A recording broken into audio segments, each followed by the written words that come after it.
برادران اسلام ثریا کارپوریشن برائے پروڈکشن و ڈسٹریبیوشن کے لیے باعث صد مسرت ہے کہ اپنے سامعین کی خدمت میں ایک عظیم الشان علمی کاوش بعنوان اسلام میں عورت کا مقام پیش کرنے کی سعادت حاصل کر رہے ہیں۔ یہ اس موضوع پر شیخ حرم فضیلت الشیخ محمد خیر حجازی المعروف شیخ مکی کے بیش قیمت دروس کا مجموعہ ہے جو بلد اللہ الحرام مکہ مکرمہ میں دیے گئے۔ حق تعالی شانہ سے دعا ہے کہ وہ اس مبارک سلسلے کو قبولیت بخشیں اور اس سے برادران اسلام کو زیادہ سے زیادہ مستفید ہونے کی توفیق مرحمت فرمائیں۔ برادران گرامی قدر، یاد رہے کہ اس کے جملہ حقوق محفوظ ہیں۔ اب آپ اس مبارک سلسلے کا پہلا حلقہ سماعت فرمائیں۔ الحمد للہ وکفا والصلاة والسلام علی خاتم الانبیاء سیدنا محمد المصطفى وعلى آلہ المجتبى۔ برادران اسلام، واجب الاحترام بزرگوں، دوستوں، بھائیوں، عزیز نوجوانوں، الحمدللہ آج 21 محرم اور سوموار کے دن آپ حضرات کے اس فورم میں دوبارہ درس کی ابتدا ہو رہی ہے۔ اللہ تبارک و تعالی سے دعا ہے کہ وہ خالصتاً اپنی رضا کے لیے اور سرکار دو عالم صلی اللہ علیہ وسلم کی اتباع اور محبت کے لیے، اشاعت دین کے لیے اس کو قبول فرمائیں۔ احباب کے مشورے کے مطابق اس دفعہ انشاءاللہ ہمارے دروس کا عنوان جو ہے اسلام میں عورت کا مقام۔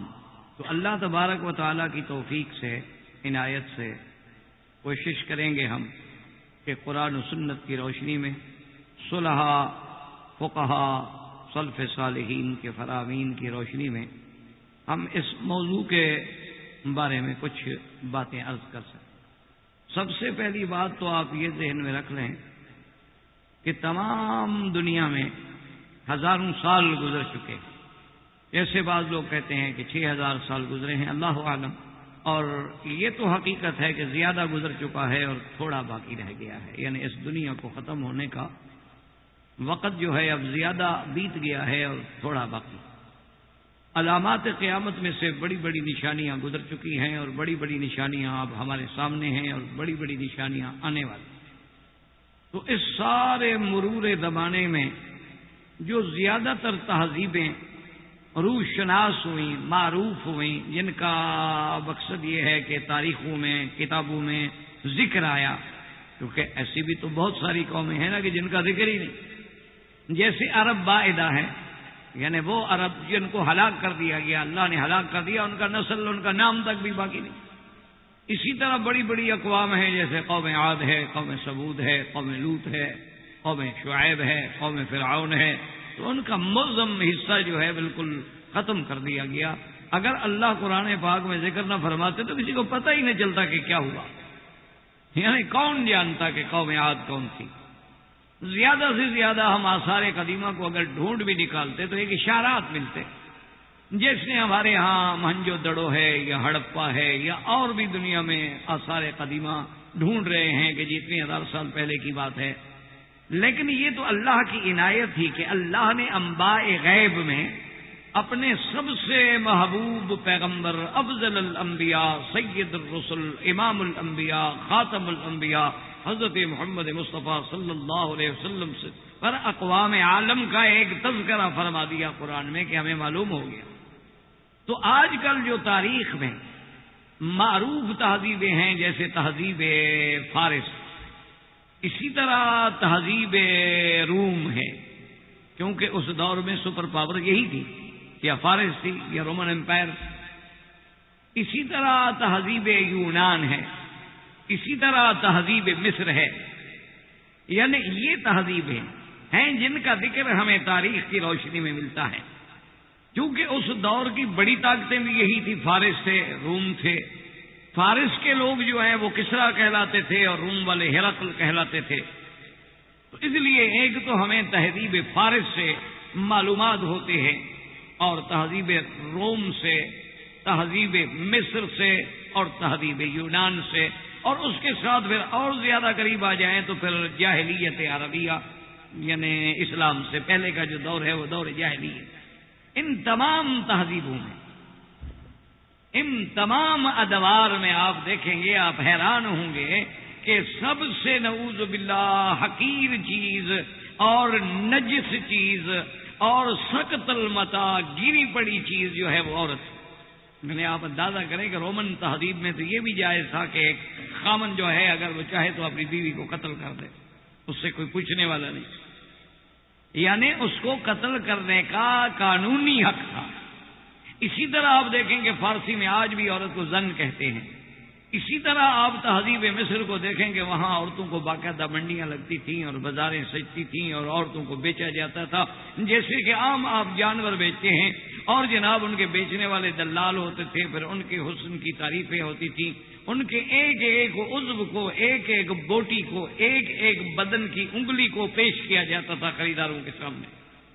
اسی طرح تہذیب یونان ہے، اور اسی طرح آپ دیکھیں کہ زمانہ جاہلیت عربیہ ہے، یعنی اسلام سے قبل کا زمانہ، کہ ان کے نزدیک عورت جو ہے وہ اتنی نعوذ باللہ قابل مذمت چیز تھی کہ اللہ نے خود قرآن میں بیان فرما دیا ہے کہ اذا بشر احدهم بالانثى، کہ اگر کسی کو خبر ملتی کہ تیرے گھر میں لڑکی ہوئی ہے، ظل وجهه مسودا وهو كظيم، تو چہرہ سیاہ ہو جاتا اور وہ جناب غصے سے بھر جاتا اور غصے کو پی رہا ہو، یتوارا من القوم، اپنے لوگوں سے، قبیلے سے، دوستوں سے منہ چھپاتا پھر رہا ہے کہ اب میں کیا کہوں گا کہ میرے گھر میں لڑکی ہوئی۔ یعنی وجود زن جو ہے، وہ لڑکی کا پیدا ہونا اس کے لیے اتنا قابل مذمت ہے، اتنا کا عیب ہے، نفرت ہے کہ وہ اپنی برادری کو منہ نہیں دکھا سکتا۔ اور اس کے بعد ایک قدم اور آگے بڑھیں کہ زمانہ جاہلیت کا یہ عالم تھا کہ اگر لڑکی پیدا ہوتی تو پہلے تو کوشش یہ ہوتی تھی کہ پیدائش کے وقت میں ہی اس کا گلا گھونٹ کے مار دیا جائے، اور یہ بات ہمیں باقاعدہ کتابوں میں ملتی ہے کہ جب عورت کے پیدا ہونے کا وقت آتا تھا تو اس زمانے میں اس قسم کے کلینک تو تھے نہیں، زچہ بچہ کی ہاسپٹل کا انتظام نہیں تھا، اور گھروں میں دایا عورتیں آتی تھیں اور گھروں میں ہی ولادتیں ہوتی تھیں، تو وہ یہ کرتے تھے کہ باقاعدہ ایک گڑھا کھود کے اس عورت حاملہ کو وضع حمل کے وقت وہاں قریب میں لٹایا جاتا کہ اگر ولادت کے وقت میں لڑکی ہے تو وہی گلا گھونٹ کے کھڈے میں ڈال دے، اور اگر لڑکا ہے تو اٹھا لیا جاتا اور مبارکباد ہو سب، کیونکہ وہ یہ کہتے ہیں کہ جی یہ عورت جو ہے آخر اس کا کیا ہے، نہ تو یہ دست و بازو بن سکتی ہے، نہ ہمارے دشمنوں سے لڑنے میں ہمارے کام آ سکتی ہے، نہ ہمارے ساتھ محنت و مشقت کا کام کر سکتی ہے، اس کو گھر میں بٹھاؤ اور کھلاؤ اور جوان کرو اور پھر شادی کرو رہے گا اور غیر آدمی کے حوالے کر دو۔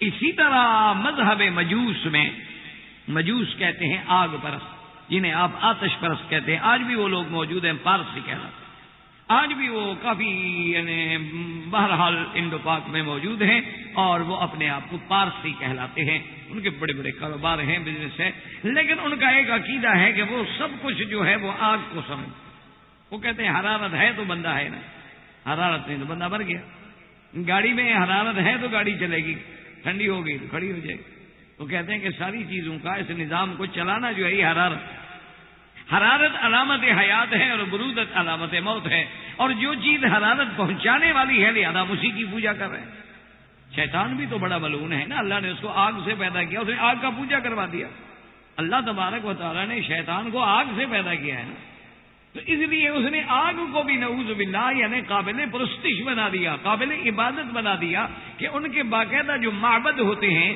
ان کے اندر ایک خاص سسٹم سے اہتمام کیا جاتا ہے کہ وہ آگ بجھے نہیں، اگر آگ بجھے یہ تو بہت بری بات ہے، ان کے لیے آگ جلتی رہنی چاہیے۔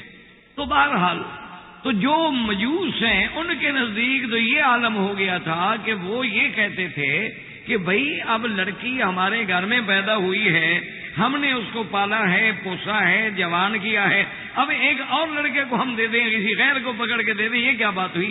لہذا وہ بہن کا نکاح بھائی سے کر دیتے تھے کہ گھر کا مال ہے گھر دے رہے، یعنی اس طرح انہوں نے عورت کا استحصال کیا کہ ایک گھر میں ہے، وہ پھر اپنے بھائی کی نعوذ باللہ بیوی بن گئی۔ اسی لیے وہ جو ایک بہت بڑا مشہور واقعہ ہے حضرت عبداللہ ابن المبارک کا، جو امیر المؤمنین فی الحدیث ہیں اور استاد ہیں امام بخاری رحمۃ اللہ علیہ۔ عبداللہ ابن المبارک اتنا بڑا آدمی ہے کہ اس کا لقب ہے امیر المؤمنین فی الحدیث، یعنی حدیث میں بادشاہ ہے، اور استاد ہیں امام بخاری رحمۃ اللہ علیہ کے۔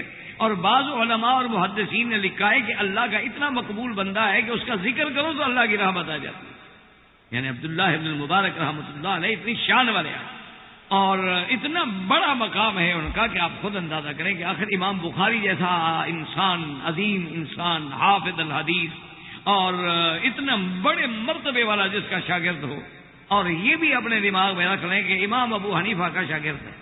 اللہ نے امام ابو حنیفہ کو اتنا بڑا مقام دیا تھا کہ یہ عبداللہ ابن المبارک امام ابو حنیفہ کے شاگرد ہیں، امام بخاری شاگردوں کا شاگرد ہے۔ اللہ نے یہ عظمت دی تھی امام صاحب، حتیٰ کہ عبداللہ ابن المبارک رحمۃ اللہ علیہ فرماتے ہیں کہ میرے جو شیخ تھے ان کو امام ابو حنیفہ رحمۃ اللہ علیہ کے بارے میں کافی اشکالات تھے، اور اگر کوئی امام صاحب کا نام لیتا تو ناراض ہو جائے، کہتے ہیں ہاں وہ اس کی بات کر رہے ہو ابو حنیفہ کی، وہ تو صاحب الرائے ہے، وہ تو اپنی رائے کو ترجیح دیتا ہے اور حضور کی حدیث کو چھوڑ دیتا ہے، وہ تو حدیث رسول کو چھوڑ دیتا ہے اور اپنی رائے کو نعوذ باللہ حدیث میں مقدم سمجھتا ہے۔ آج بھی لوگوں کے دماغ میں ہیں، جو لوگ دو حدیثیں پڑھ لیتے ہیں وہ بھی ماشاءاللہ خود مجتہد بن جاتے ہیں، فیصلے کرتے ہیں۔ تو عبداللہ ابن المبارک فرماتے ہیں کہ میرے لیے ایک بہت بڑا مسئلہ ہو گیا کہ میرا شیخ ہے اور امام ہے اور اتنا بڑا محدث زمان ہے، اور وہ امام ابو حنیفہ رحمۃ اللہ علیہ کے بارے میں بدظنی رکھتے ہیں، اور امام ابو حنیفہ میرے استاد ہیں۔ تو فرماتے ہیں کہ میں نے امام ابو حنیفہ رحمۃ اللہ علیہ کے کچھ مسائل اور ان کی تحقیق، ان کا استخراج، ان کا استنباط، ان کے اجتہادات، کچھ مسائل کاغذ پہ لکھے اور وہ میں ہاتھ میں رکھ لیتا۔ ایک دفعہ استاد کی نظر پڑ گئی تو پوچھا بھائی یہ کیا ہے؟ میں نے کہا جی کچھ مسئلے لکھے ہوئے۔ تو پھر میں اچھا مجھے دے دو، میں بھی یہ مسائل دیکھنا چاہتا ہوں، کیا لکھا ہوا ہے تم نے؟ وہ جانتے تھے کہ میرا یہ شاگرد بھی تو عبداللہ ابن المبارک ہے نا۔ تو حضرت عبداللہ ابن المبارک فرماتے میں تو خود یہی چاہتا تھا، تو میں نے جلدی سے وہ کاغذ اپنے شیخ کے سپرد کر دیے۔ صبح کی نماز پڑھ کے جب آئے تو میں نے دیکھا کہ شیخ کا چہرہ کھلا ہوا ہے، اور مجھے کہا عبداللہ ابن المبارک ادھر آؤ، یہ کس عالم نے یہ مسئلے حل کیے ہیں؟ واللہ یہ تو کمال ہے، یہاں تک تو ہمارا دماغ ہی نہیں پہنچا ہے۔ میں نے کہا یہ ابو حنیفہ ہی نے تو کیے۔ انہوں نے کہا یہ ابو حنیفہ نے کیے ہیں تو اللہ مجھے معاف کرے جب میں ان کے خلاف سوء ظن رکھتا تھا، اور ان کو نہیں چھوڑنا، سارا علم اسی سے حاصل کرنا۔ تو بہرحال عبداللہ ابن المبارک رحمۃ اللہ علیہ فرماتے ہیں کہ میں نے خواب دیکھا، سرکار دو جہاں صلی اللہ علیہ وسلم کی زیارت ہوئی، اور حضور صلی اللہ علیہ وسلم نے مجھے خواب میں ارشاد فرمایا کہ عبداللہ ابن المبارک تم شام کے فلاں علاقے میں جاؤ، وہاں ایک شخص ہے اس کا نام ابراہام ہے، اور اس کو جا کے میری طرف سے خوشخبری دے دو کہ قیامت میں تیرا گھر جو ہے ہمارے نبی محمد عربی کے گھر کے قریب ہوگا۔ حضرت عبداللہ المبارک فرماتے ہیں خواب تھا، اور ان لوگوں کے خواب بھی سچے، ہماری طرح تو نہیں ہوتے تھے نا، ہم تو سارا دن غلط خیالات میں الجھے رہتے ہیں، غلط باتوں میں، ناول پڑھنے میں، ڈائجسٹ پڑھنے میں، اخبارات پڑھنے میں، غلط فوٹو دیکھنے میں، ٹی وی دیکھنے میں، انٹرنیٹ پہ چیٹنگ کرنے میں، تو خواب بھی تو وہی آئیں گے نا۔ ان لوگوں کا تو ایک ایک لمحہ حدیث رسول اللہ میں گزرتا تھا نا کہ قال قال رسول اللہ صلی اللہ علیہ وعلی آلہ واصحابہ وسلم، تو ان کو پھر خواب بھی سرکار دو جہاں کے نظر آتے۔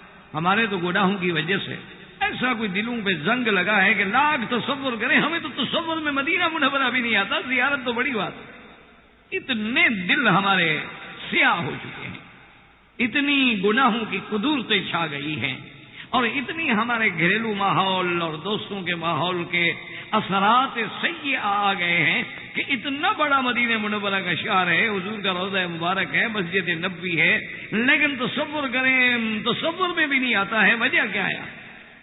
تو حضرت عبداللہ بن مبارک رحمۃ اللہ علیہ وہ تو محدث لوگ تھے، مجتہد لوگ تھے، اصحاب حدیث تھے، ان کی زندگیاں اتباع سنت میں گزری تھیں۔ انہوں نے خواب دیکھا، خواب دیکھنے کے بعد وہ فرماتے ہیں کہ چونکہ سیدھی سی بات ہے حدیث مبارک میں ہے، حضور فرماتے ہیں کہ جس نے خواب میں مجھے دیکھا ہے اس نے مجھے ہی دیکھا ہے. من رآنی فقد رأى الحق فإن الشیطان لا يتمثل او کما قال النبی المصطفیٰ صلی اللہ علیہ وسلم. حضور نے فرمایا جو آدمی مجھے خواب میں دیکھے گویا اس نے مجھے ہی دیکھا ہے، کیونکہ شیطان کو اللہ نے یہ طاقت ہی نہیں دی کہ میری شکل بنے. شیطان ہر قسم کی شکل بنا سکتا ہے، لیکن اللہ نے اپنے نبی کو ایسا محفوظ رکھا ہے کہ خواب میں بھی شیطان آپ کی شکل بن کے نہیں آ سکتا. لیکن شروط ہوتے ہیں خواب میں کہ خواب دیکھنے والا آدمی نمازی ہو، صالح ہو، اور رات کو جب سوئے تو بستر بھی گندا نہ ہو، پاک ہو، اس کے اپنے کپڑے بھی پاک ہوں، باوضو سوئے اور درود شریف پڑھتا ہوا سوئے اور دائیں طرف لیٹے، سنت کے مطابق دعائیں پڑھے، سنت کے مطابق اپنی دائنی کروٹ پہ لیٹے، اور اس کے بعد رات کے آخری حصے میں جب تہجد کا وقت ہوتا ہے اس وقت اس خواب کو دیکھے، اور سرکار دو عالم کی شکل مبارک بھی بے عین ہی اسی طرح دیکھے جس کا ذکر کتابوں میں شمائل میں موجود ہے، کیونکہ حضور کا حلیہ مبارک تو حدیثوں میں موجود ہے. اور شمائل ترمذی اس نے جمع کیا ہے سرکار دو عالم کا حلیہ مبارک، اور اب اللہ کا شکر ہے اس کا اردو میں بھی ترجمہ ہو گیا، یعنی اردو دان بھی فائدہ اٹھا سکتے. تو ان کا خواب جو کہ سچا تھا، وہ فرماتے ہیں کہ میں نے پھر سفر کیا اور شام کے اس علاقے میں جا کے میں نے پتہ کیا لوگوں سے کہ کوئی ابراہیم کا نام کا کوئی آدمی ہے. انہوں نے کہا ابراہیم تو بہت بڑا آدمی ہے اس علاقے کا، وہ تو بہت ہی بڑا سیٹ ہے، اور یہاں کے یوں سمجھ لیں کہ ہمارے شہر کا سب سے بڑا آدمی دولت کے اعتبار سے وہی ہے، اور حضرت امام آپ اس کو ڈھونڈ رہے ہیں وہ تو کافر ہے، وہ تو عیسائی ہے، آپ کو اس سے کیا کام. حضرت عبداللہ مبارک فرماتے ہیں فتعجب تو میں پریشان ہو گیا کہ میرا خواب سچا ہے، اور حضور کا خواب میں یہ فرمان، بشارت، اور آگے بندہ کافر ہے، کافر کیسے جنت میں جائے گا؟ اور میرا خواب بھی غلط ہے، ان کا ہو سکتا ہے انسان. میں نے پھر تسلی کی، ایک دو اور آدمیوں سے پوچھا، انہوں نے کہا ہاں جی بالکل ابراہیم تو ہے، لیکن وہ تو حضرت وہ تو آتش پرست ہے، وہ تو آگ کو خدا سمجھتا ہے، وہ تو پارسی ہے. فرماتے ہیں دل میں خیال آیا کہ چھوڑ دوں، پھر خیال آیا کہ نہیں، حضور کا فرمان ہے، سرکار دو جہاں کا فرمان ہے، چاہے خواب میں بھی ہو، ہم انکار کیسے کر سکتے؟ جب حضور کا فرمان آ جائے مسلمان کی گردن جھک جاتی ہے. کہتے ہیں میں نے کہا چلو چلتے ہیں، پتہ کرتے ہیں. میں گیا، اطلاع بھجوائی تو اس کے جناب بڑے لوگ جو تھے وہ دوڑتے ہوئے آئے اور بڑے استقبال سے اور احترام سے مجھے لے گئے. تو وہ بہت بوڑھا ہو گیا تھا، اس کی عمر بہت زیادہ ہو گئی تھی، حتیٰ کہ یہ جو بھویں ہیں اس کی، یہ اس کی آنکھوں کے اوپر یوں گر گئی تھی، اور بڑی بڑی اس کی یہ بھویں تھی اور یوں گر گئی تھی بڑھاپے کی وجہ سے. جیسے بدن انسان کا گوشت جو ہے نا وہ ڈھیلا ہو جاتا ہے، اس میں وہ تناؤ نہیں رہتا. تو وہ یوں اٹھا کے دیکھتا تھا. تو اس نے دیکھا اور کہا کہ یا ایھا الامام، کہ امام عبداللہ بن مبارک، میرے لیے اس سے بڑا کوئی خوشی کا دن ہوگا کہ آج میرے گھر میں امام آیا ہے حدیث کا. تو بتائیں، حکم دیں، مجھے حکم دیں کہ میں آپ کی خدمت کیا کروں. میں نے کہا بس ایک پیغام دینا ہے، ان سب لوگوں کو نکال دو.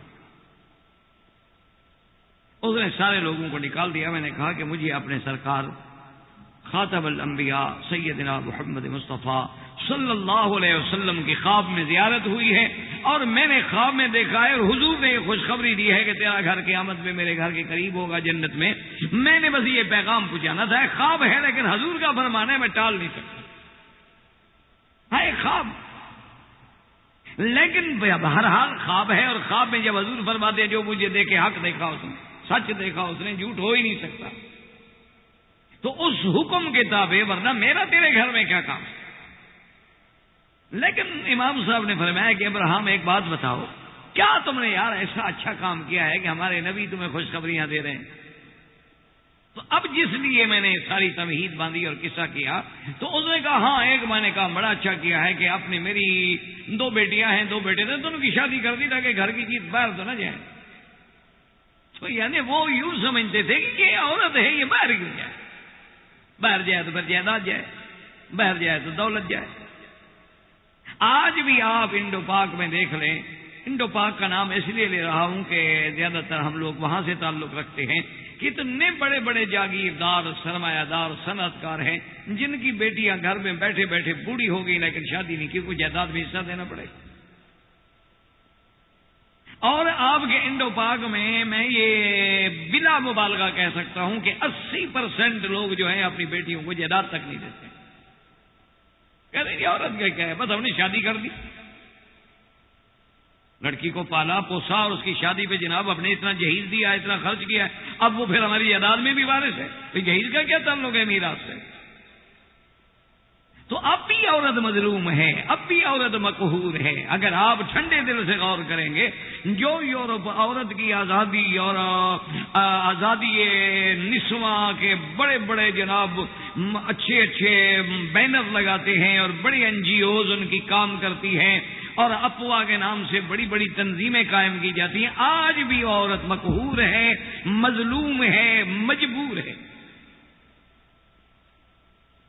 تو حضرت عبداللہ ابن المبارک رحمۃ اللہ علیہ نے فرمایا، اس نے کہا کہ بہرحال ہماری شریعت میں تو یہ حرام ہے، ہماری شریعت میں بہن اپنے بھائی کی بیوی نہیں بن سکتی، یہ تو کوئی ایسا کام نہیں جس کی وجہ سے تمہیں ایسی خوشخبری ملے. تو اس نے کہا کہ ہاں عبداللہ ابن المبارک مجھے ایک بات یاد آئی ہے. وہ بات یہ ہے کہ جب میں نے اپنے ان 2 بیٹوں کی اور 2 بیٹیوں کی شادی کی تو چونکہ میں اس علاقے کا سب سے بڑا سرمایہ دار ہوں تو میں نے شادی کے لیے 8 دن مقرر کیے تھے، بھی ایک دن میں شادی نہیں ہو سکتی، 8 دن کی دعوت ہوگی. اور پھر میں نے علاقے تقسیم کر دیے تھے کہ بھی اس علاقے کی دعوت فلاں دن ہے، اس کے بعد نمبر 2، پھر نمبر 3، پھر نمبر 4، پھر نمبر 5. یہ صنعت کار، یہ سرمایہ دار، یہ زمیندار، یہ تاجر، یہ آمد الناس، یہ آفیسر، یہ فلاں. 8 دن تک میری وہ شادی کی جو کھانے تھے وہ صبح شام دن رات جناب چلتے رہے اور ہزاروں لوگوں نے استفادہ کیا. تو ایک دن شام کو میں اپنے ملازم کے ہمراہ روزانہ میں تھوڑی بہت سی سیر کر لیتا ہوں، اپنی بگی میں بیٹھ کے چلا جاتا ہوں اور کسی جگہ جا کے تھوڑا بہت پیدل بھی چل لیتا ہوں، پھر بگی میں پھر آ کے آ جاتا ہوں. میں جا رہا تھا تو ایک جگہ میں نے دیکھا کہ کچھ رونے کی آواز آ رہی ہے. میں نے بگی روک دی، قریب گیا تو ایک گھر سے رونے کی آواز آ رہی. تو وہ کہتے ہیں کہ میں نے دروازہ کھٹکھٹایا، اندر سے پردے میں ایک عورت آئی. میں نے کہا بیوی کیوں رو رہے ہیں، بچے بھی رو رہے ہیں، کیا بات ہے؟ اس نے کہا تم کون ہو؟ میں نے کہا میں ابراہیم ہوں. اس نے کہا تم وہی ہو جس کی 8 دن سے شادیوں کے کھانے تقسیم ہو رہے ہیں؟ میں نے کہا کہ ہاں. انہوں نے کہا میں ایک بیوہ عورت ہوں، یہ یتیم بچے ہیں، ہم نے تو 8 دن سے کھانا نہیں کھایا، ہم تو فاقے سے. بچے روتے ہیں، چیختے ہیں. میں کہتی ہوں کیا کروں، کہاں سے لے آؤں؟ وہ کہتے ہیں جا کے لے آؤ. میں کہتی ہوں سوال نہیں کرنا ہے، مانگیں گے نہیں. تو ابراہیم نے کہا کہ عبداللہ ابن المبارک بس میرے دل میں خدا جانے کیا آیا. میں فوراً اپنی بگی بوڑی واپس آیا، ملازمین کو حکم دیا کہ کچی کھانے کا انتظام بھی ہو، یعنی چاول وغیرہ اور راشن کا، اور جو کھانے پکے ہوئے یہ بھی لو اور کپڑے بھی لاؤ اور پیسے بھی لاؤ اور سب کچھ لے آؤ. پھر میں سارا کچھ لے کے اس کے دروازے پہ گیا اور میں ہاتھ باندھ کے کھڑا ہو گیا. میں نے کہا بیوی معاف کر دینا، مجھے پتا نہیں تھا کہ تمہارے گھر میں فاقہ ہے اور تم اتنا میرے گھر کے قریب رہتی ہو اور تمہارے بچے بھوکے ہوں اور میرے گھر میں 8 دن سے ہزاروں لوگ جو ہے وہ عیش و نشاط کی محفلیں اور کھانے پینے میں مدہم ہیں. تو کہتا ہے کہ اس کے جو بچے تھے نا چھوٹے چھوٹے، وہ جب کپڑے اٹھا رہے تھے اور پیسے اٹھا رہے تھے اور کھانے کو بیچارے بھوک سے کھا رہے تھے، تو ان میں سے ایک چھوٹی بچی جو تھی اس نے کہا، ایسے ہاتھ اٹھایا اور کہا کہ ابراہیم جاؤ، اللہ تیرا گھر کیا مطلب میرے نبی کے گھر کے ساتھ بنا. معلوم ہوتا ہے کہ اس یتیم کی دعا لگتی.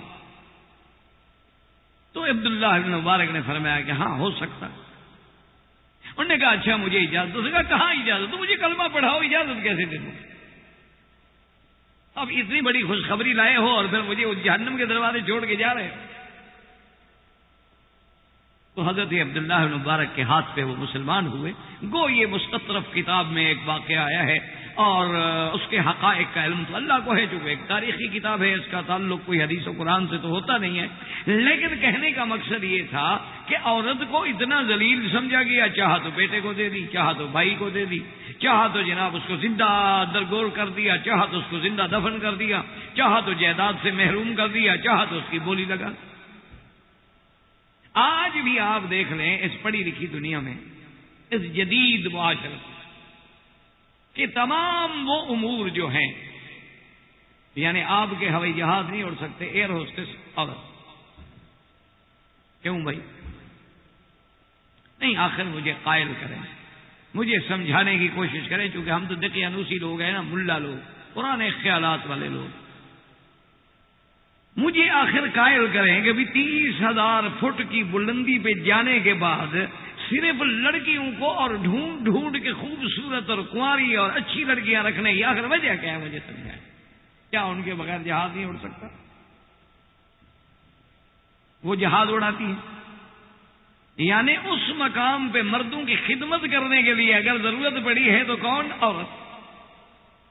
اور آپ تو سفر کرتے ہیں نا جی، مثال کے طور پر اپنے انڈیا چلے گئے، بنگلہ دیش چلے گئے، پاکستان چلے گئے یا امارات چلے گئے، آپ ذرا باہر کی سفر کریں نا، جب یورپ کے سفر کریں، امریکہ کے سفر کریں، جہاں 14 گھنٹے کی فلائٹ ہوتی ہے، اور جناب جہاں شراب کھلا ہے، اور جناب پورے اس جہاز کے اندر ان کو بالکل اوپن تمام قسم کے ڈرنک جو ہیں مل رہے ہیں، اور جب وہ آدمی پی کے بے قابو ہو جاتے ہیں، وہ ان عورتوں کے ساتھ کیا کرتے ہیں؟ اچھا جی، آپ کے ہسپتال میں بھی مریض ٹھیک نہیں ہوتا جب تک عورت نہ ہو، کیا وجہ ہے؟ آخر کوئی وجہ ہو نا، کہ ایک نوجوان لڑکی ہے بیچاری، کنواری لڑکی ہے، اور جناب کہاں فلپائن ہے، کہاں انڈونیشیا ہے، کہاں جکارتا ہے، کہاں بنگلہ دیش ہے، کہاں انڈیا ہے، کہاں پاکستان ہے، اور وہ اکیلی عورت جو ہے وہ جناب ہسپتال میں ڈیوٹی کر رہی ہے، یعنی ایک اکیلی بھیڑ جو ہے بھیڑیوں کے اندر ہو، کیا خیال ہے آپ کا؟ کیوں؟ آخر کیا وجہ ہے؟ اچھا، اور جتنے بڑے گیمبلنگ کے اڈے ہیں، جتنے بڑے، آپ اٹلانٹک سٹی چلے جائیں، آپ لاس ویگاس چلے جائیں، آپ جناب دنیا کے جتنے بڑے جوئے کے مراکز ہیں، یعنی جہاں سب سے بڑے جوئے کے مراکز ہیں اور جوئے کے انواع ہوتے ہیں، وہاں سلاٹ مشینیں ایسی لگی ہوتی ہیں جیسے کہ فوج کھڑی ہو، اور یہ رولے ہے، اور یہ بانکو پاٹو ہے، اور یہ جناب بلیک جیک ہے، اور یہ اقسام ہیں جوئے کے، اور کھلانے والی کون ہے؟ لڑکیاں اور اریاں لباس، اور جو بڑی بڑی ٹیبل ہیں جن پر زیادہ جوا لگتا ہے، ملینز میں شروع ہوتا ہے، وہاں بالکل اریاں لڑکیاں کھڑی ہیں، وہ جاب پیش کریں گی، وہ آپ کو ساتھ بیٹھیں گی، وہ آپ کو، اس کے اندر چاہے جہنم جل رہا ہو، لیکن وہاں سے ایک بیچاری پیسے دینے ہیں۔ یہ ترقی ہے، اسی کا نام عورت کا مقام ہے کہ 20 سال تک ایک بوائے فرینڈ کے ساتھ رہتی ہے، 20 بچے جنتی ہے، بیوی نہیں ہے، کوئی قانونی تحفظ نہیں، فرینڈ ہے، دوست ہے، چلا گیا، بچے بھی پیدا ہو رہے ہیں، 20 سال اس کی خدمت کر رہی ہے، اولاد ہو رہی ہے، لیکن نکاح نہیں ہوتا، کیونکہ وہ مرد ہے، وہ کہتا جی میں وہ ذمہ داری نہیں لے سکتا، کیونکہ یہاں کا قانون یہ کہتا ہے کہ مطلقہ کو پھر ساری زندگی خرچہ دینا ہے اور آدھی جائیداد کا شریک کرنا ہے نکاح میں، تو میں اس کو اپنی پراپرٹی کا شریک کیوں بناؤں؟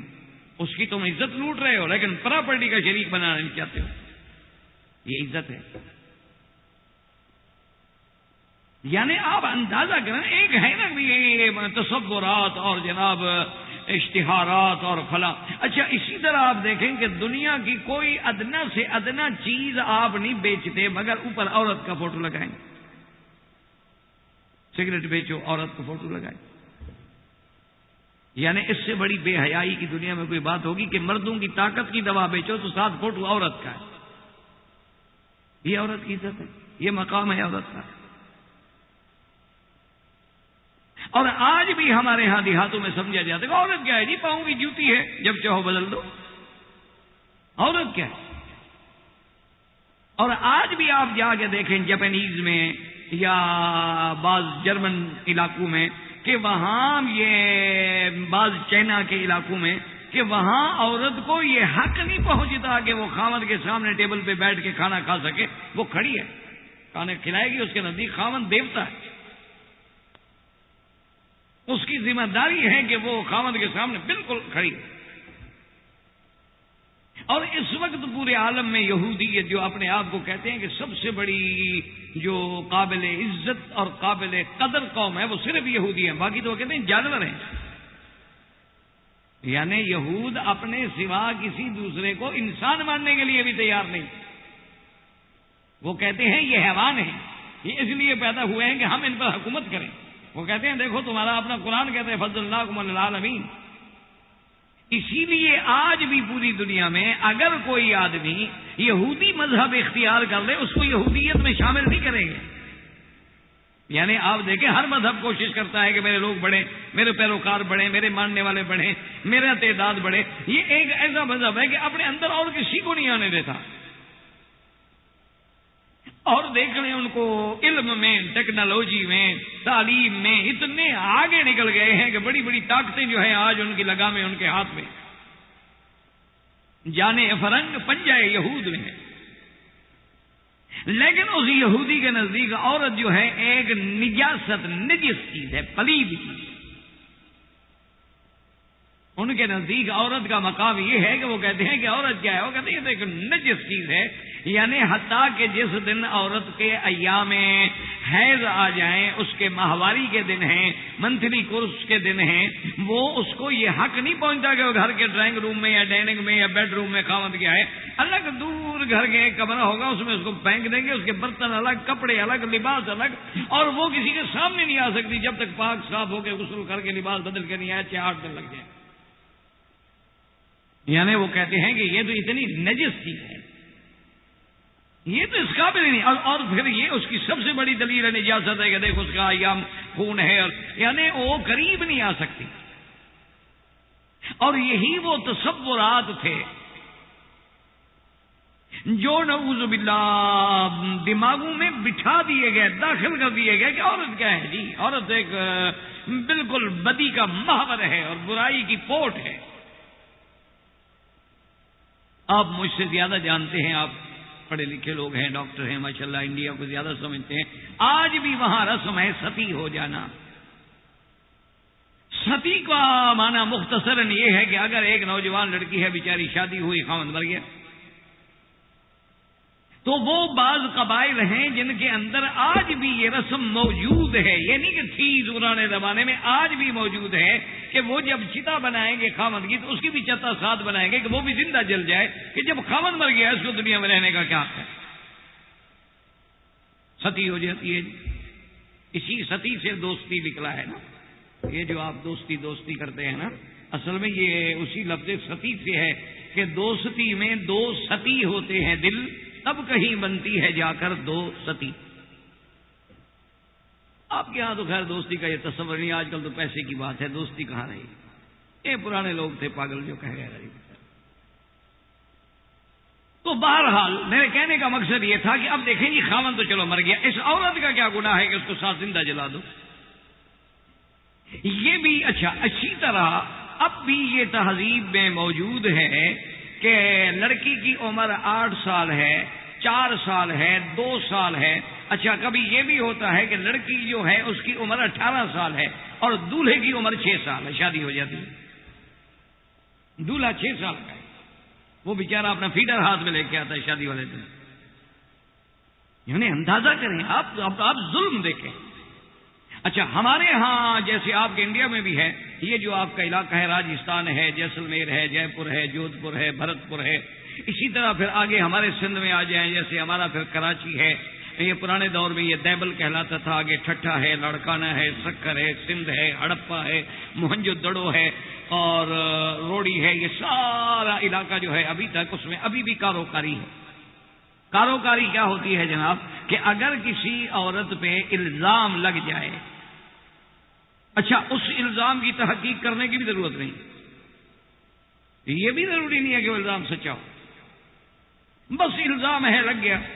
یا مثلا شام کو بیچاری عورتیں جو ہیں وہ پانی بھرنے کے لیے جاتی ہیں، کنووں پہ ہو جاتی ہیں بیچاری، وہاں چشموں پہ پانی ہوتا نہیں، خاص طور پہ تھر کے علاقے میں 5-5 4-4 6-6 میل جا کے ان کو پانی لانا پڑتا ہے، تو پانی لینے کے لیے جاتی ہیں، اور شام کو عورتوں کی آپس میں کوئی چپکلش ہو گئی تو عورت نے آگے کہہ دیا کہ آج جب ہم گھڑے لے کے آ رہے تھے نا، فلاں مرد جو گزر رہا تھا نا، تمہاری بیوی اس کو دیکھ کے ہنس رہی، بس اتنا کافی ہے۔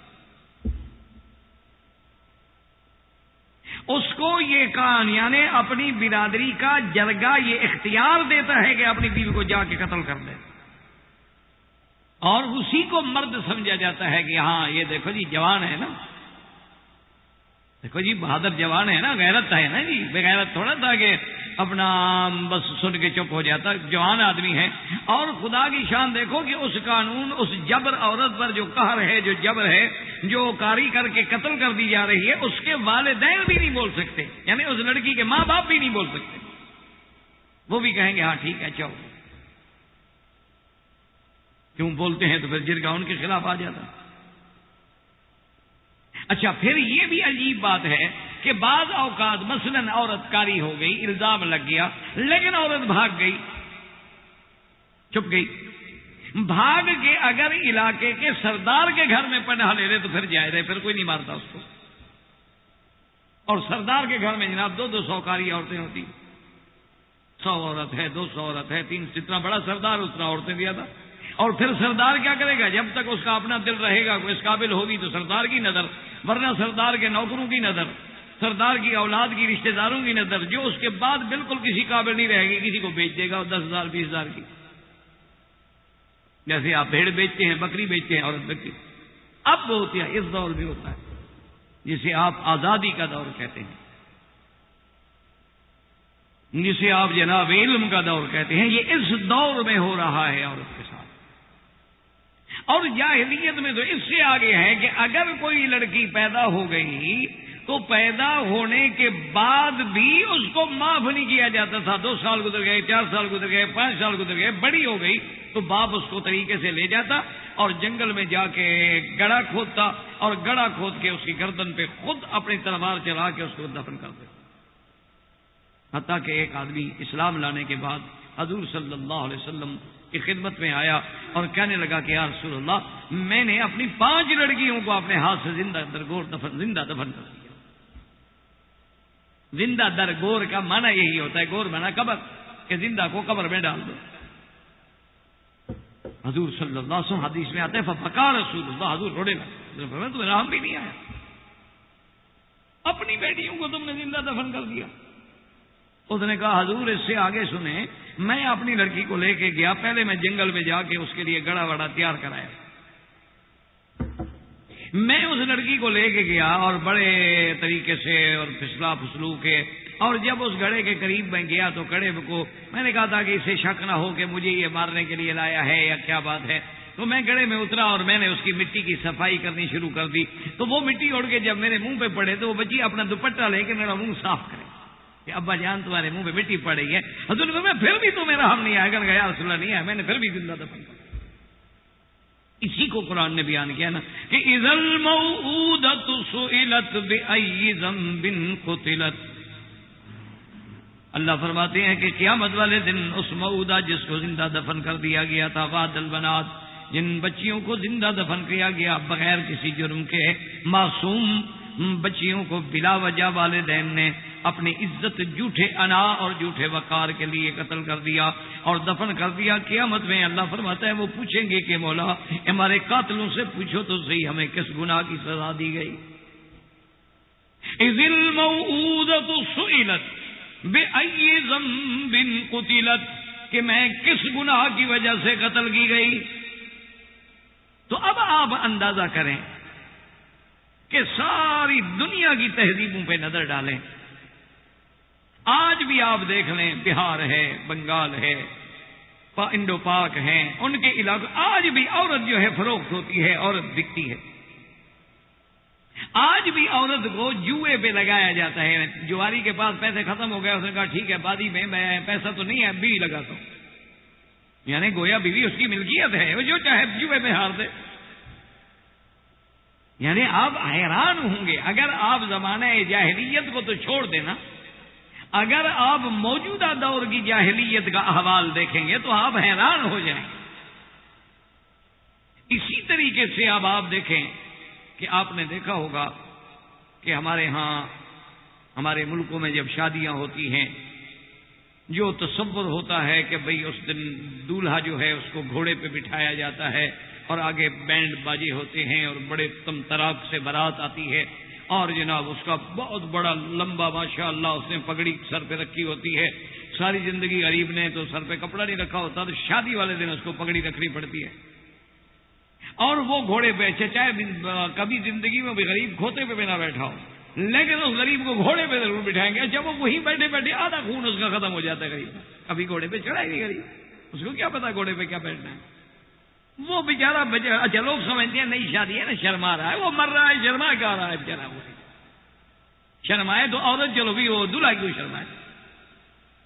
وہ غریب بیٹھے ہوتے اوپر کے اب گرا اور پھر آگے جناب پورے اس کے ہار ڈالے ہوئے ہیں, وہ بالکل اندھا ہے, نظر بھی کچھ نہیں آتا, آنکھوں پہ یعنی پٹی باندھی ہوئی ہے, گھوڑے پہ بیٹھا. یہ تصور گھوڑے پہ کیوں ہے آخر کہ کیڈلک کار والا بھی شادی والی رات گھوڑے پہ بیٹھتا ہے, لینڈ کروزر ہے اس کے پاس, گاڑی ہے, کار ہے اس کے پاس, بڑی قیمتی ہے, لیکن شادی وجہ کیا ہے وہ تصور بھی یاد کرایا جاتا ہے کہ پہلے دور میں جیسے ڈاکو لوگ گھوڑوں پہ سوار ہو کے آتے تھے اور شب خون مارتے تھے اور لوگوں کی لڑکیوں کو اٹھا کے لے جاتے تھے, وہی تصور ہے کہ آج بھی وہ دیکھو آ رہا ہے گھوڑے پہ تمہاری لڑکی اٹھانے کے لیے. اس جاہلیت کے تصور کو باقی رکھا گیا. اچھا اسی طرح آپ دیکھ رہے ہیں, آپ نے کبھی عورت کے زیورات پہ غور کیا؟ یہ جو آپ نے اس کو ماشاءاللہ سونے چاندی میں تولا ہے, کبھی آپ نے اس کے زیورات پہ بھی غور کیا ہے؟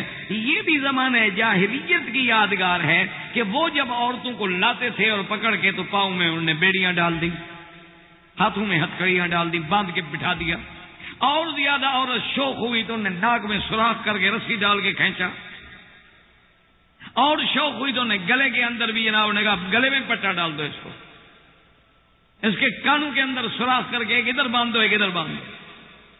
یہ اس دور کے ڈاکو جو تھے, جو بڑے بڑے ڈاکو تھے, بڑے بڑے جابر جبار قسم کے وحشی لوگ تھے, وہ اس طرح عورتوں کو سزائیں دیتے تھے نعوذ باللہ.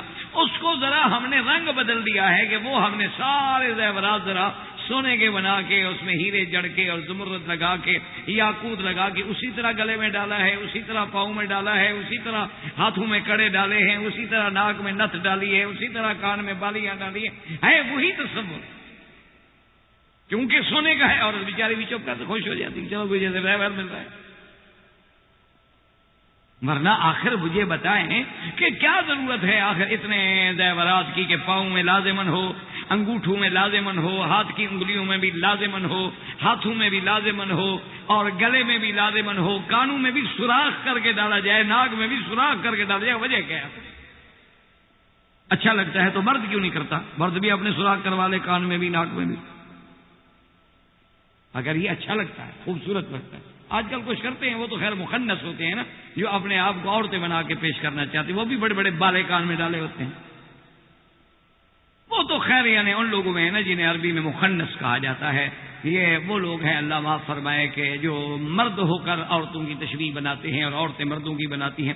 تو میرے کہنے کا مقصد یہ ہے کہ ہم نے پورے ادوار پہ نظر ڈالیں, رومن امپائر پہ نظر ڈالیں, فارس پہ نظر ڈالیں, یونان پہ نظر ڈالیں, مصر پہ نظر ڈالیں, ہندو تہذیب پہ نظر ڈالیں, آریائی تہذیب پہ نظر ڈالیں, زمانے جاہلیت کی تہذیب پہ نظر ڈالیں, یہودیت پہ نظر ڈالیں, نصرہ, کسی میں بھی کیا عورت کو کوئی مقام ملا ہے؟ کوئی تاریخ, کوئی کتاب اٹھا کے دیکھو. یہ شرف جو ہے عورت کو, یہ مرتبہ جو ہے عورت کو دیا ہے اگر تو صرف اسلام نے دیا, کہ اسلام نے آگے عورت کا ایک مقام بنایا ہے. اسلام نے آگے بتایا ہے کہ عورت ماں بھی ہوتی ہے, عورت بہن بھی ہوتی ہے, عورت بیٹی بھی ہوتی ہے, عورت بیوی بھی ہوتی ہے. اور اسلام نے اس کے حقوق کی وضاحت کی ہے کہ عورت کے حقوق کیا ہے, بحیثیت ماں کے حقوق کیا ہے, بحیثیت بہن کے حقوق کیا ہے, بحیثیت بیٹی کے حقوق کیا ہے, بحیثیت بیوی کے حقوق کیا ہے. اور یہ تصور اسلام نے دیا ہے کہ جیسے مرد جو ہے محدث ہے, عورت بھی محدثہ ہے, مرد مفسر ہے, عورت بھی مفسرہ ہے, مرد عالم ہے, عورت بھی عالمہ ہے, مرد مبلغ ہے, عورت بھی مبلغہ ہے. یہ اسلام نے اس کو تصور دیا ہے، اسلام نے اس کو مقام دیا ہے کہ جیسے بڑے بڑے صحابہ حضرت ابی ہریرہ ہیں، حضرت خلفائے راشدین ہیں، حضرت عبداللہ ابن مسعود ہیں، حضرت عبادلہ یعنی عبداللہ ابن عمرو بن العاص ہیں، بڑے بڑے جلیل القدر صحابہ ہیں، عبداللہ ابن عمر رضوان اللہ علیہم اجمعین، جیسے ساری دنیا علم میں ان کے دروازے کی محتاج ہے، اسی طرح عورت کے بی بی عائشہ کے دروازے کی بھی محتاج ہے، اسی طرح وہ بی بی ام سلمہ کے دروازے کی بھی محتاج ہے، ام حبیبہ کے دروازے کی بھی محتاج ہے، بی بی حفصہ کے دروازے کی بھی محتاج ہے۔ یہ مرتبہ صرف اسلام نے دیا ہے، دنیا کا کوئی مذہب آپ بلا مبالغہ یعنی بغیر اعتراض کے، بغیر طنز کے، بغیر تنقید کے، بڑے حوصلے سے، آپ تو پڑھے لکھے لوگ ہیں نا جی، آپ الحمدللہ مطالعہ کرتے ہیں کہ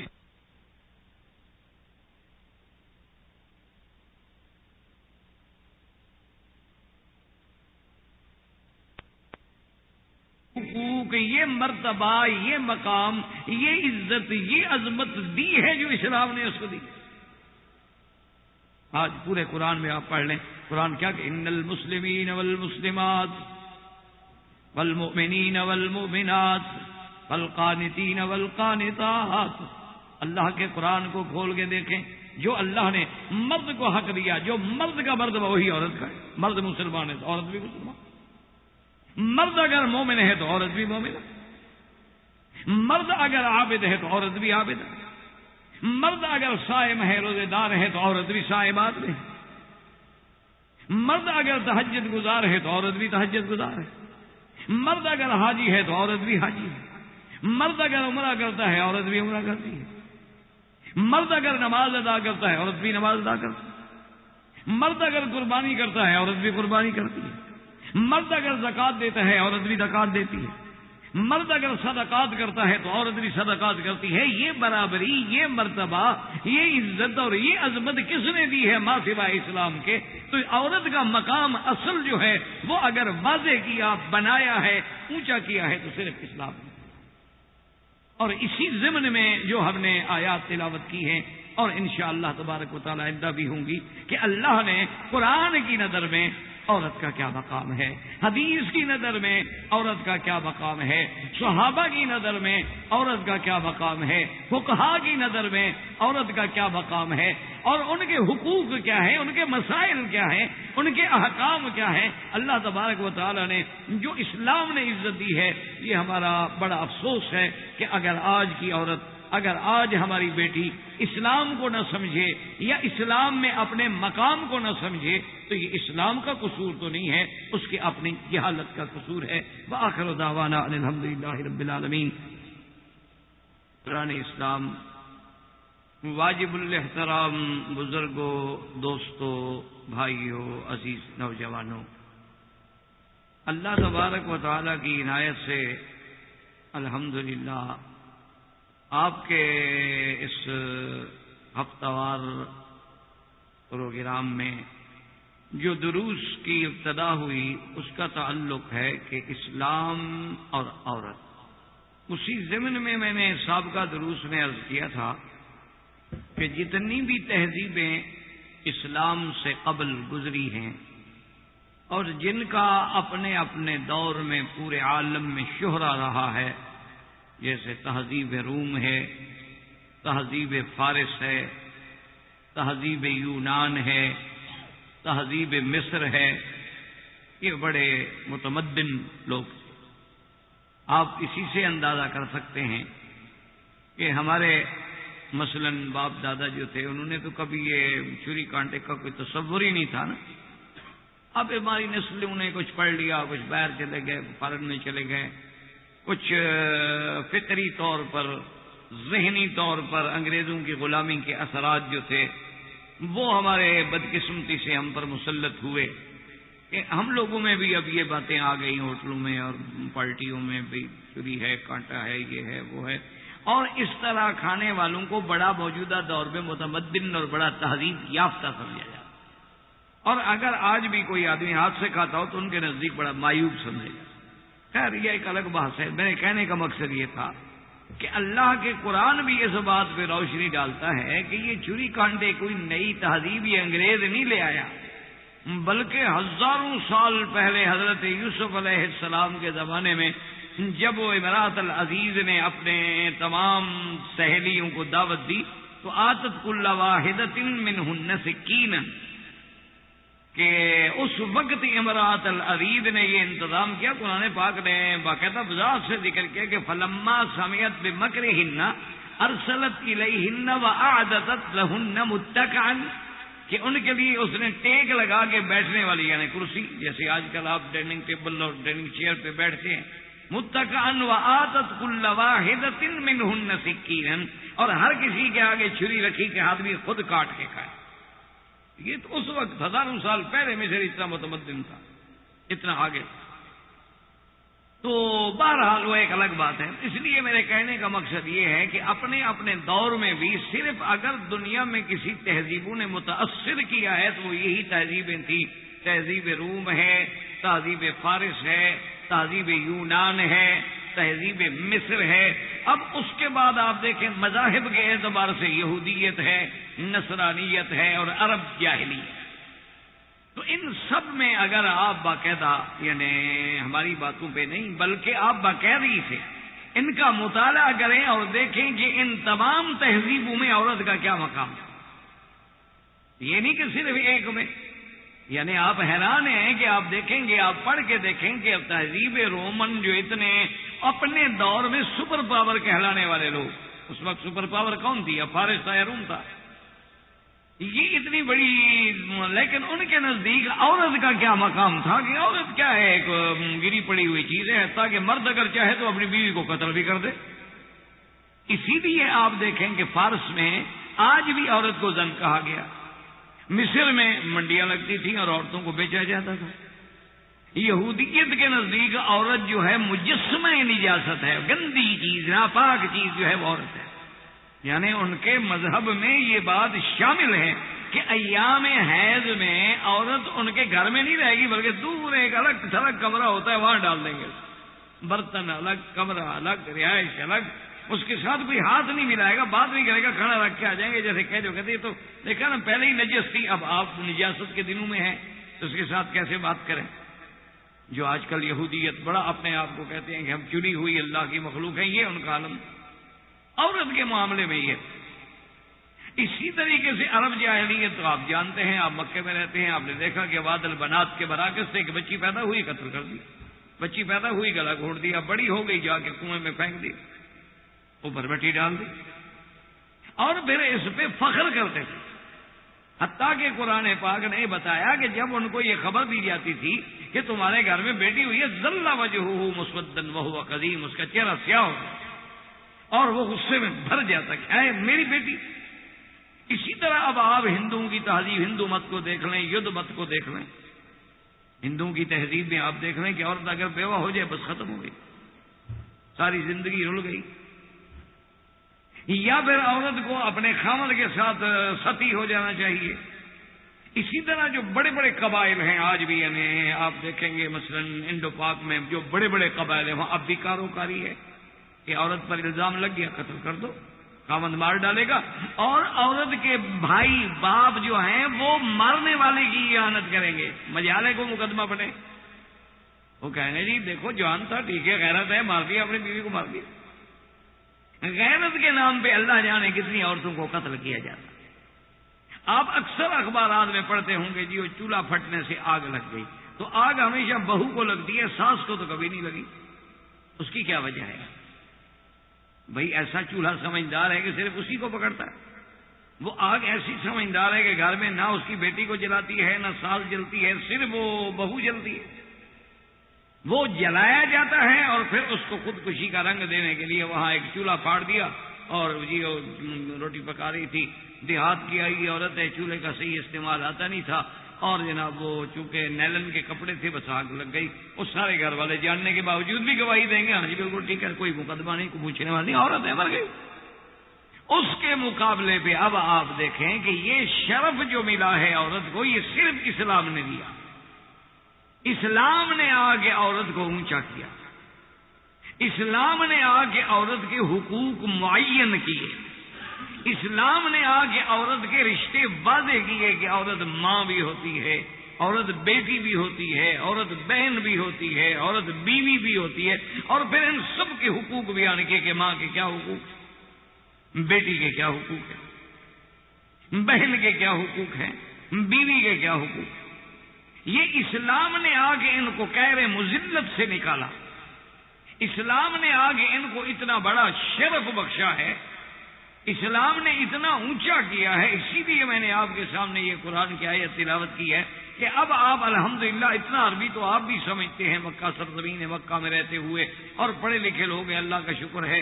یا اگر کسی کو کوئی تھوڑا بہت سمجھ نہ بھی آئے تو گھر میں بیٹھ کے اردو کا ترجمہ بھی دیکھ سکتا ہے کہ کیا کسی جگہ پر عورت اور مرد میں فرق ہے۔ ان المسلمین والمسلمات والمومنین والمومنات، جیسے یعنی مسلم مرد ہے اسی طرح عورتیں، جیسے مومن مرد ہے اسی طرح عورتیں ہیں، اور اس کے والقانتین والقانتات، اللہ کی اطاعت کرنے والے مرد ہیں عورتیں ہیں، والصادقین والصادقات، اگر صدق پہ مقام پہ فائز ہونے والے مرد ہیں تو عورتیں ہیں، والصابرین والصابرات، بلاؤں پہ عبادات پہ امتحانات میں صبر کرنے والے جیسے مرد ہیں ویسے عورتیں ہیں، والخاشعین والخاشعات، اللہ کے آگے ڈرنے والے، خشوع کرنے والے، عاجزی کرنے والے جیسے مرد ہیں جیسے عورتیں ہیں، والمتصدقین والمتصدقات، اللہ کے راستے میں خیرات کرنے والے جیسے مرد ہیں جیسے عورتیں ہیں، والصائمین والصائمات، اللہ کے لیے جو روزہ رکھنے والے مرد ہیں ویسے عورتیں ہیں، والحافظین فروجہم والحافظات، اپنی شرم گاہوں کی حفاظت کرنے والے جیسے مرد ہیں ویسے عورتیں ہیں۔ اللہ نے فرمایا والذاکرین اللہ کثیرا والذاکرات، اور اللہ کے ذکر میں رات دن مشغول رہنے والے جیسے مرد ہیں ویسے عورتیں ہیں۔ ان کے لیے تو اللہ نے مغفرت اور اجر عظیم تیار کر رکھا ہے۔ اب بتائیں کسی چیز میں عورت کو مرد سے اسلام نے جدا کیا؟ جو مقام اللہ نے مرد کو دیا وہی عورت، اور اسی طرح بے عین ہی ساری دنیا کے علماء سے آپ پوچھ لیں، تمام فقہ علی المذاہب الاربعہ میں دیکھ لیں کہ کیا اگر عورت روزہ رکھے تو اس کو ثواب کم ملے گا چونکہ عورت ہے؟ اگر مرد حج کرے اور عورت حج کرے تو ثواب کم ہوگا چونکہ وہ عورت ہے؟ بلکہ اللہ نے تو اس کے لیے یہ بھی فرما دیا کہ جہاد کننا الحج، عورتوں سے کہ تمہیں جہاد میں جانے کی ضرورت ہے، تمہارا جہاد حج ہے۔ اور پھر اسلام نے عورت کو جو حج کے سفر میں جو آسائش دی، جو آرام دیا، جو راحت دی، وہ مرد کے لیے نہیں ہے۔ یعنی مرد کے لیے تو ضرورت نہیں ہے نا کہ محرم کو لے کے چلے، لیکن اسلام میں عورت کے لیے تو پابندی ہے کہ بغیر محرم کے سفر نہ کرے، کیوں کوئی تکلیف ہوگی تو محرم مدد کرے گا، حفاظت کرے گا، دکھ سکھ میں ساتھ دے گا۔ مرد کا تو جب باپ بوڑھا ہوتا ہے تو اولاد حج پہ بھیج دیتی ہے کہ انشاءاللہ کنکریاں مارتے ہوئے فوت ہو جائے گا، کیونکہ اولاد تو سمجھدار ہوتی ہے نا، وہ تو اپنے والدین کو جب ریٹائر ہو جاتے ہیں نا جی، جب ان کو حکومت نوکری سے نکال دے پھر آدمی اللہ والا ہو جاتا ہے، یعنی بندوں کے لیے بیکار ہو گیا، اب خدا کے کام آئے گا، تو اس کے لیے تو یہ عالم ہے۔ لیکن عورت لا یسافر امرأة الا ذو محرم، حضور فرمایا کوئی عورت سفر نہ کرے جب تک محرم ساتھ ہو۔ کیوں محرم ساتھ؟ اس کی عزت کا تحفظ، اس کے سفر کی مشکلات کا تحفظ۔ اچھا پھر جناب یہ ہے کہ مرد کے لیے تو حکم ہے جناب جب آپ آئیں میقات پہ تو غسل کریں، اور اس کے بعد جناب اپنے یہ سوٹ شوٹ اور کپڑے شپڑے اور جناب یہ جو آپ نے لباس پہنے ہوئے سب اتارو، بس 2 چادریں باندھو، کفن پہنو۔ لیکن عورت کے لیے تو کوئی حکم نہیں کہ وہ لباس پہنے، چادریں پہنے، لباس اللہ فرمایا جیسے لباس میں ٹھیک ہے، یہی ہے، یہی اس کا احرام ہے، جس لباس میں بیٹھی ہوئی بس اسی میں نیت کرنا۔ یعنی آپ اندازہ کریں کہ کس طرح اس کو راحت پہنچائی جا رہی ہے۔ اچھا اس کے لیے جناب اب یہ ہے کہ اچھا فرض محال اب آپ دیکھیں کہ طواف افاضہ ہے، طواف زیارت ہے، اس کے لیے مردوں کے لیے تو ایک ٹائم مقرر ہے، ایک وقت مقرر ہے کہ آپ فقہ حنفی میں تو 12 کے بعد اگر آپ طواف کریں گے، 12ویں تاریخ کو مغرب کے ڈوبنے کے بعد اگر آپ طواف کریں گے، آپ کو دم دینی ہوگی، طواف تو ہو جائے گا لیکن دم پڑ جائے گی کہ آپ کے پاس 10 کا دن تھا، 11 کا دن تھا، 12 کا دن تھا، آپ نے 3 دن ضائع کر دیے۔ اچھا اتفاق کی بات ہے کہ عورت کو ایام آ گئے، اس کا ایک سسٹم ہے، نظام ہے، ان اللہ کتب علی بنات حوا، اللہ نے حوا کی بیٹیوں پہ لکھا ہے، آ گئے تو اب جی وہ طواف جاتا ہے، کوئی بات نہیں بھئی، اس کی تو 8 دن جناب عادت ہے، اور اس کو تو حیض آ گیا 11 کو، ٹھیک ہے 8 دن بعد جب پاک ہو جائے بعد میں کر لیں، کوئی جرمانہ بھی نہیں، جس دن پاک ہو کر لیں۔ اب دیکھیں کہ اگر مرد طواف الوداع نہ کرے، اس پہ دم ہے، کہ طواف الوداع واجب ہے اور بغیر چھوڑے یہ نہیں جا سکتے. ایام ہے، عورت ہے، پر میں معاف ہے، جاؤ.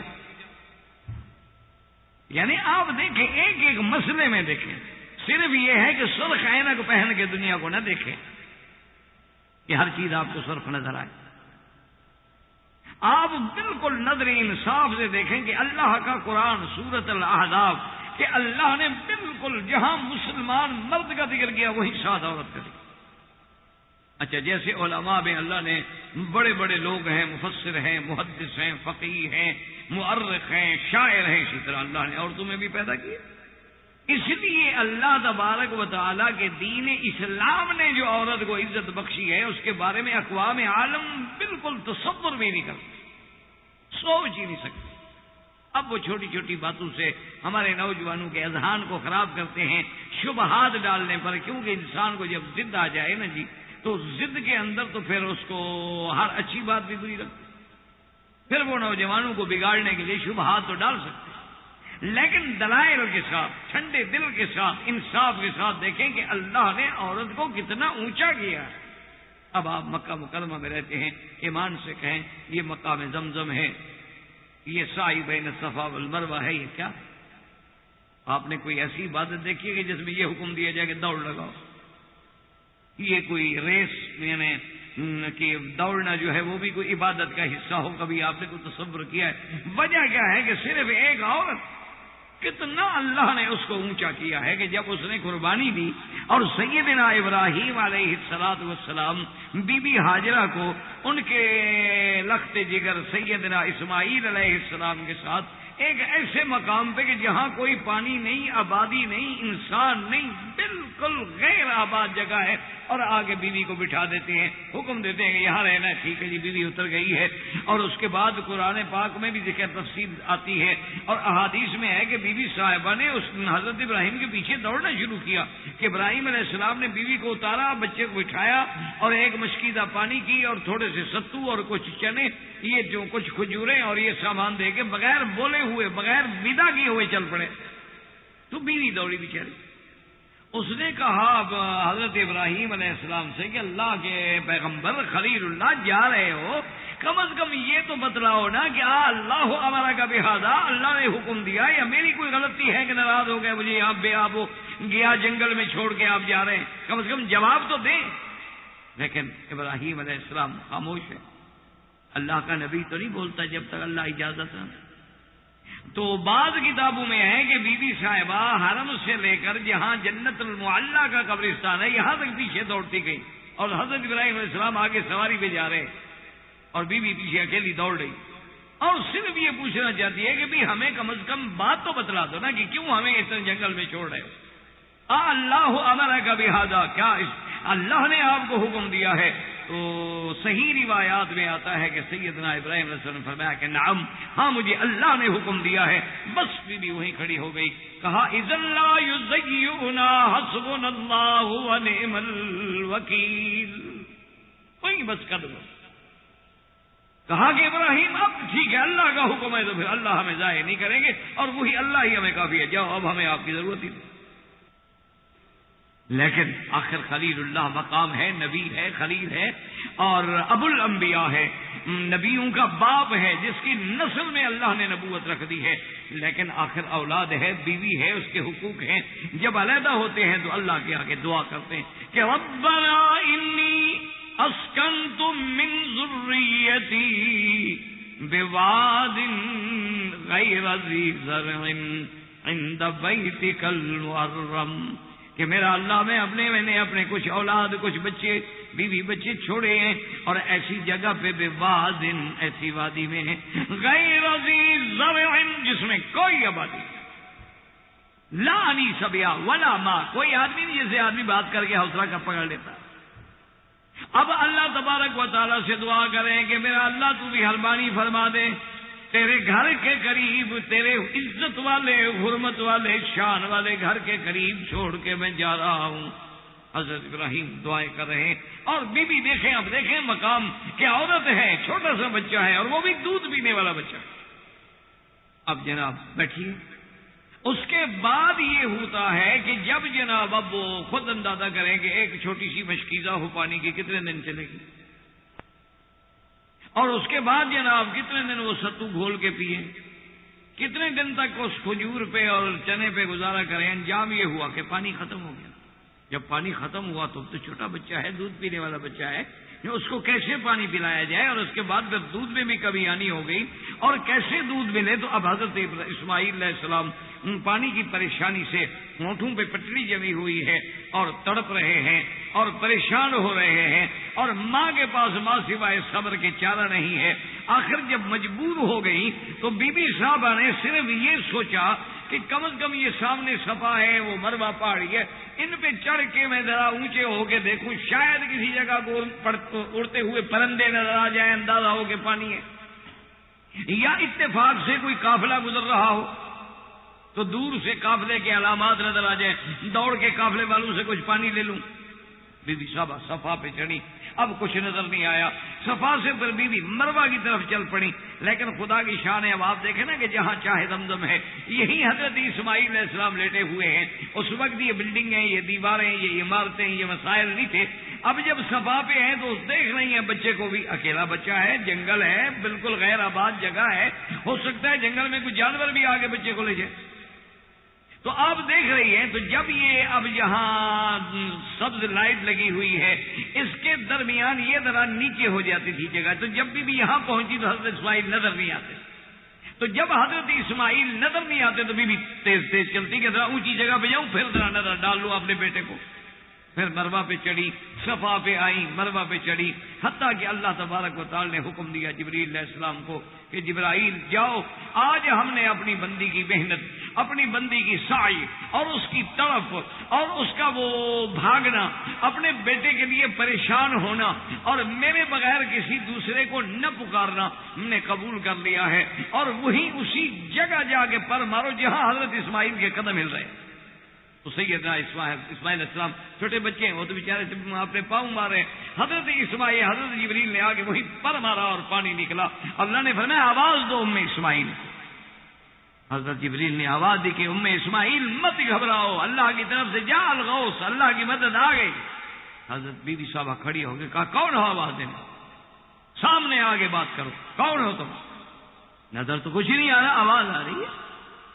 بی بی صاحبہ جب پہنچی ہیں تو حضرت اسماعیل کے قدم ہل رہے ہیں اور پانی کا چشمہ پھوٹ رہا ہے. تو حضور نے فرمایا کہ رحم اللہ اسماعیل، اللہ اسماعیل کی اماں پہ کروڑوں رحمتیں کرے کہ پتھر لے کے اس نے پانی کو روکنا شروع کیا کہ زم زم زم زم، ٹھہر جا ٹھہر جا.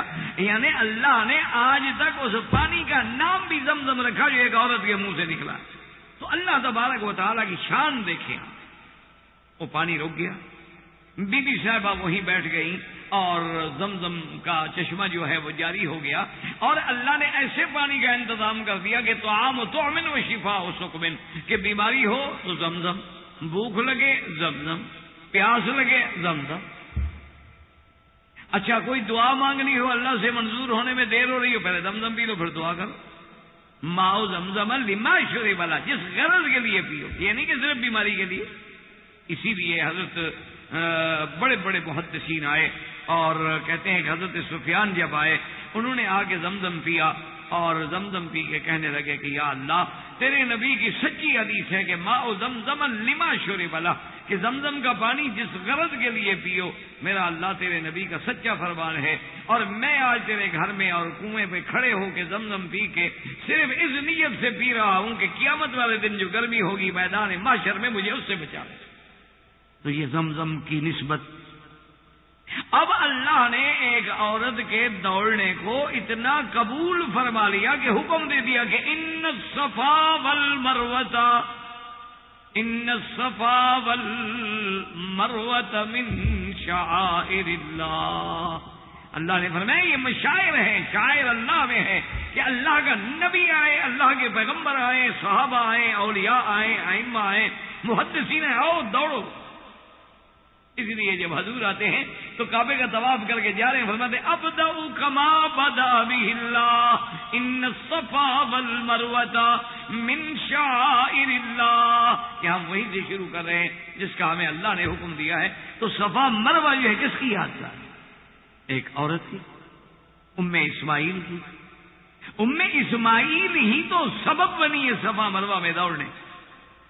اور پھر دیکھیں کہ اللہ نے عورت کو کتنی عزت و عظمت دی کہ آج مرد تو دوڑے، عورت آرام سے چل کے صفا مروا پوری کرے. عورت کو دوڑنے کا حکم نہیں کہ تمہارے لیے دیکھا عورت دوڑ چکی ہے، بس وہی کافی ہے.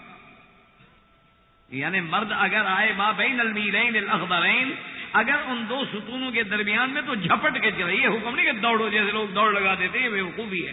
مانا یہ ہے کہ جھپٹ کے چلے، جو پہلی رفتار تھی نا چل دے گی اس سے تیز کر لیں.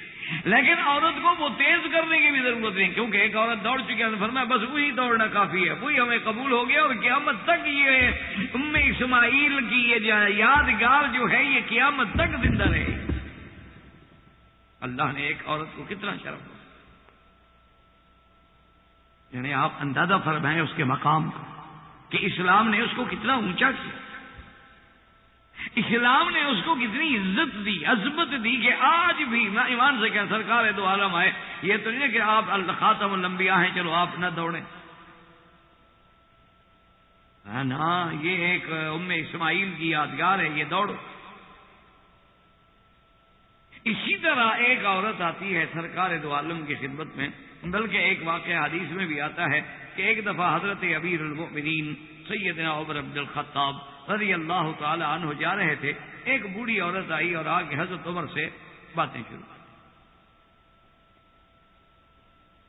اچھا پتہ ہے اس نے باتیں کیسی کی؟ کہتی التذکر، عمر یاد ہے؟ او تم تو پہلے عمیر کہلاتے تھے نا، چھوٹا تھا عمیر، پھر عمیر سے عمر بن گئے، پھر عمر کے بعد یاد ہے پھر تم ہو جب اونٹ چلاتے تھے، اور پھر تم اب امیر المومنین بن گئے ہو، اب تم بادشاہ بھی بن گئے، اب تو تم عمر بن الخطاب کہلاتے ہو نا. حضرت کھڑے سن لو. اب جناب وہ باتیں کرتی جا رہی. پہلے تو یعنی اس نے ساری ہسٹری شروع کر دی نا کہ تم تو بالکل چھوٹے سے آدمی تھے، دیکھو اللہ نے کیسا بنا دیا. تو پہلے تم عمیر کہلاتے تھے، پھر تم عمر بن گئے، اب تم امیر المومنین بن گئے. تو تم ڈرو اور اللہ کے خوف سے ڈرو اور فلاں فلاں کام کرو. وہ ان کو ڈرا بھی رہی ہے. یعنی حضرت عمر کو جس کے سامنے جبلت الہم جیسے آدمی کانپنے لگے، جس کے سامنے بڑے بڑے سردار جو ہے نا جی، ان کا پیتا پانی ہو جاتا تھا کہ عمر نے نظر اٹھائی تو بس ختم ہو جاتا. لیکن ایک عورت کھڑی ہے اور ڈانٹ رہی ہے حضرت عمر، اور حضرت عمر بڑے آرام سے کھڑے ہیں، سننے کہتے ٹھیک ہے، بہت اچھا، بہت اچھا، بہت اچھا.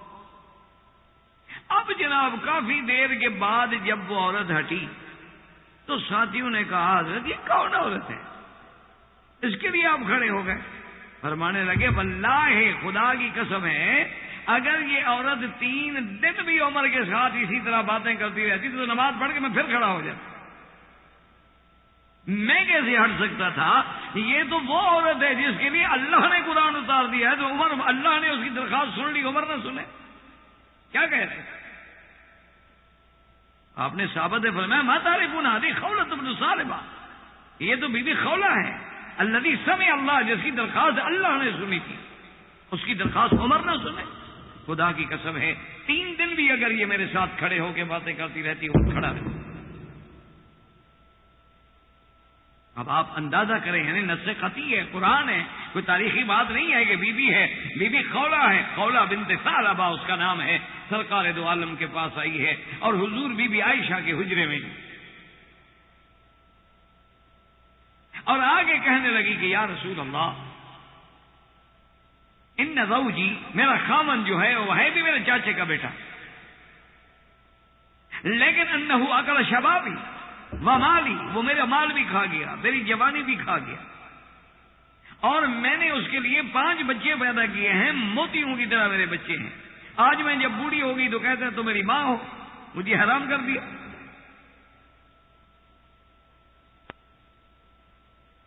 اور زمانے جاہلیت میں یہ قاعدہ تھا کہ اگر کوئی آدمی اپنی عورت کو کہہ دے کہ انت علیہ کا ظہر امی، تم میرے لیے ایسے ہو جیسے میری ماں ہے، تو وہ ہمیشہ کے لیے حرام ہو جاتی تھی، تحریم مؤبد، یعنی پھر وہ کسی طرح حلال ہو کے خاوند کے گھر آ ہی نہیں سکتی. اور یہ بات صرف یہ نہیں ہوتی کہ ماں کہہ دے، بہن کہہ دے، بیٹی کہہ دے. تو اس نے کہا کہ یا رسول اللہ اس نے مجھے ماں کہہ دیا ہے، کہہ دی انت علیہ کا ظہر امی، زہار کر دیا، تو میں کہاں جاؤں؟ اچھا میں بوڑھی عورت ہوں، اب اگر وہ حرام ہو گئی میرے ساتھ کون شادی کرے گا؟ حضور صلی اللہ علیہ وسلم نے سنا اور فرمایا خولا ما نزلت فی کی شیئن، تمہارے بارے میں کوئی حکم اللہ کے قرآن میں نہیں ہے، تو جب تک اللہ کے قرآن میں کوئی حکم نہ ہو میں فیصلہ کیسے کروں؟ تو بی بی صاحبہ جناب غصے میں آ کہتی اچھا یا محمد صلی اللہ علیہ وسلم، اللہ کے قرآن میں سارے مسئلے ہیں، بس میرا مسئلہ نہیں، باقی تو سارے مسئلے آپ کے قرآن میں موجود ہیں، صرف میری بات قرآن میں کیوں؟ بی بی افضل نے فرمایا بی بی کیوں غصہ کرتی ہو؟ ما نزلت فی کے شیئن، تیرے مسئلے میں کوئی حکم نازل نہیں ہوا ہے۔ کہتی اچھا محمد مصطفیٰ صلی اللہ علیہ وسلم، آپ نے بھی میری فریاد نہیں سنی،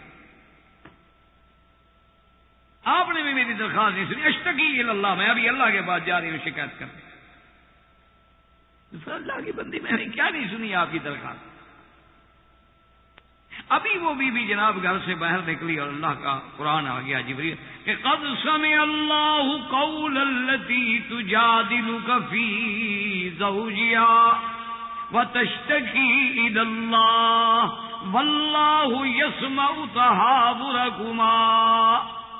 اللہ نے قرآن نازل کر دیا، اللہ نے فرمایا محمد مصطفیٰ ہم نے سن لیا ہے اس عورت کا جھگڑا جو آپ سے جھگڑ رہی تھی اور اپنے خاوند کی شکایت کر رہی تھی، ہم نے سن لیا، ہم نے اس کی پوری گفتگو سن لی ہے اور ہم نے اس کا مسئلہ حل کر دیا۔ حضور نے فرمایا کھولا بیٹھو تیرے بارے میں بھی قرآن آ گیا۔ یعنی اندازہ کریں یہ مقام ہے ایک عورت کا کہ اس کو تکلیف پہنچتی ہے، وہ درخواست لاتی ہے، اللہ عرش سے قرآن بھیج دیتی ہے۔ کیا آج بھی دنیا کا کوئی مذہب یہ ثابت کر سکتا ہے کہ جناب ان کے ہاں کسی عورت کو تکلیف ہوئی تو ان کے لیے کوئی کتاب آ گئی، ان کے لیے کوئی دیوی دیوتا کا فرمان نازل ہو گیا، کوئی پید آ گیا، ان کے لیے کوئی انجیل میں آیت اتر آئی، زبور میں؟ کسی دنیا کا کوئی مذہب عورت کا وہ مقام پیش نہیں کر سکتا جو اسلام نے اس کو دیا۔ اللہ کا قرآن آ گیا، حضور نے فرمایا کہ تمہارا چاچے کا بیٹا جو ہے نا، تو اب اللہ نے فیصلہ کیا ہے اس کی یہ ہے کہ تم اس کے لیے حلال ہو سکتی ہو، تم پھر ہمیشہ کے لیے محبت تحریم نہیں ہوگی، کیونکہ حقیقی ماں حقیقی ہوتی ہے، منہ بولنے سے کوئی ماں تھوڑی بن جاتی ہے، لیکن سزا کے لیے اللہ نے کفارہ رکھا ہے کہ یہ تو نہیں کہ روزانہ لوگ غصے میں آئے اور عورتوں کو ماں کہتے رہیں۔ اس نے پوچھا حضور وہ کیا کفارہ ہے؟ فرمایا عتق رقبۃ۔ اور ایک روایت میں ہے کہ حضور نے اس کے شوہر کو بھی بلایا، کہا کہ تم نے ایسا کہا ہے؟ تو کہا یا رسول اللہ کہا تو ہے۔ رات بھر میں پھر کفارے کا حکم دیا ہے اللہ نے، کفارہ ادا کرو، بیوی تمہاری بیوی ہے، حلال ہے تمہاری نہیں۔ انہوں نے کہا کہ یا رسول اللہ وہ کیا کفارہ ہے؟ اب دیکھیں یہ کفارہ کیوں رکھا گیا کہ تم نے عورت پر ایک غلط لفظ کیوں استعمال کیا؟ حضرت قرآن کو سوچیں سمجھیں کہ یہ کفارہ اظہار جو اللہ نے رکھا ہے کہ اگر کوئی آدمی اپنی بیوی کو اپنے اوپر حرام کر دے، زہار کر لے، تو کفارہ دے کہ اس نے اپنی بیوی کو ایسا غلط لفظ کیوں کہا ہے؟ کیوں کہا ہے کہ تم میری ماں؟ کیوں کہا ہے کہ تم میرے لیے بیٹی کے برابر ہو؟ کیوں کہا ہے کہ تم میرے لیے بہن کے برابر ہو؟ یعنی اتنے ایک غلط لفظ عورت کے حق میں بولے، اللہ نے سزا سنے کیا ہے؟ عتق رقبۃ، غلام خریدو اور آزاد کرو۔ اب غلام کتنے کا ملے گا جناب؟ خریدو۔ تو حضور نے جب فرمایا عتق رقبۃ کہ ایک گردن آزاد کرنی ہوگی، اس نے کہا یا رسول اللہ میں تو پہلے غریب آدمی، میری یہ اپنی گردن تو ہے اور تو ہے کوئی۔ انہوں نے کہا یا رسول اللہ یہ میری اپنی گردن تو ہے، یہ تو حال ہے، اگر اس کے کٹنے سے کوئی حل ہو سکتا ہے تو یہ حال ہے، اور میں کہاں سے لے آؤں؟ حضور نے فرمایا کہ اچھا بات یہ ہے کہ اگر تم واقعی غلام نہیں خرید سکتے ہو تو پھر تمہیں 60 روزہ رکھنا ہو، 2 مہینے کے روزے۔ اس نے کہا یا رسول اللہ سچی بات یہ ہے کہ میں دن میں 3 دفعہ نہ کھاؤں تو میں اندھا ہو جاتا ہوں، میری نظر کچھ نہیں آتا۔ انہوں نے کہا رسول اللہ مجھے ایک بیماری ہے کہ میں اگر 3 دفعہ کھانا نہ کھاؤں تو میری نظر جواب دے جاتی ہے، میں تو چل نہیں سکتا، مجھے پتہ نہیں لگتا میں کہاں ہوں، میں تو 3 دفعہ کھاتا ہوں دن میں۔ حضور نے فرمایا یہ مسئلہ بھی تو نہیں کر سکتے ہو؟ اس نے کہا حضور یہ بڑی مجبوری ہے۔ تو حضور نے کہا اچھا اب آخری شکل یہ ہے کہ 60 مسکینوں کو کھانا کھلاؤ، 2 ٹائم کا کھانا جو ہے 60 مسکینوں کو، چاہے 60 انسانوں کو بلا کے ایک وقت کھلا دو یا ایک ایک کو دے دو، یا اس کا مسئلہ یہ ہے جو کھانے کا معاوضہ ہے بدل ہے وہ دے دیں. اس نے کہا یا رسول اللہ بات یہ ہے کہ مدینہ منورہ کے جس محلے میں میں رہتا ہوں نا مجھ سے زیادہ غریب ہے ہی کوئی نہیں, تو وہ 60 مسکینوں کو کھانا کہاں سے. حضور نے فرمایا اچھا انا سنعینک کا کہ بھئی بات یہ ہے کہ باقی تم غریب ہو میں بھی جانتا ہوں, ہم تمہاری مدد کریں گے.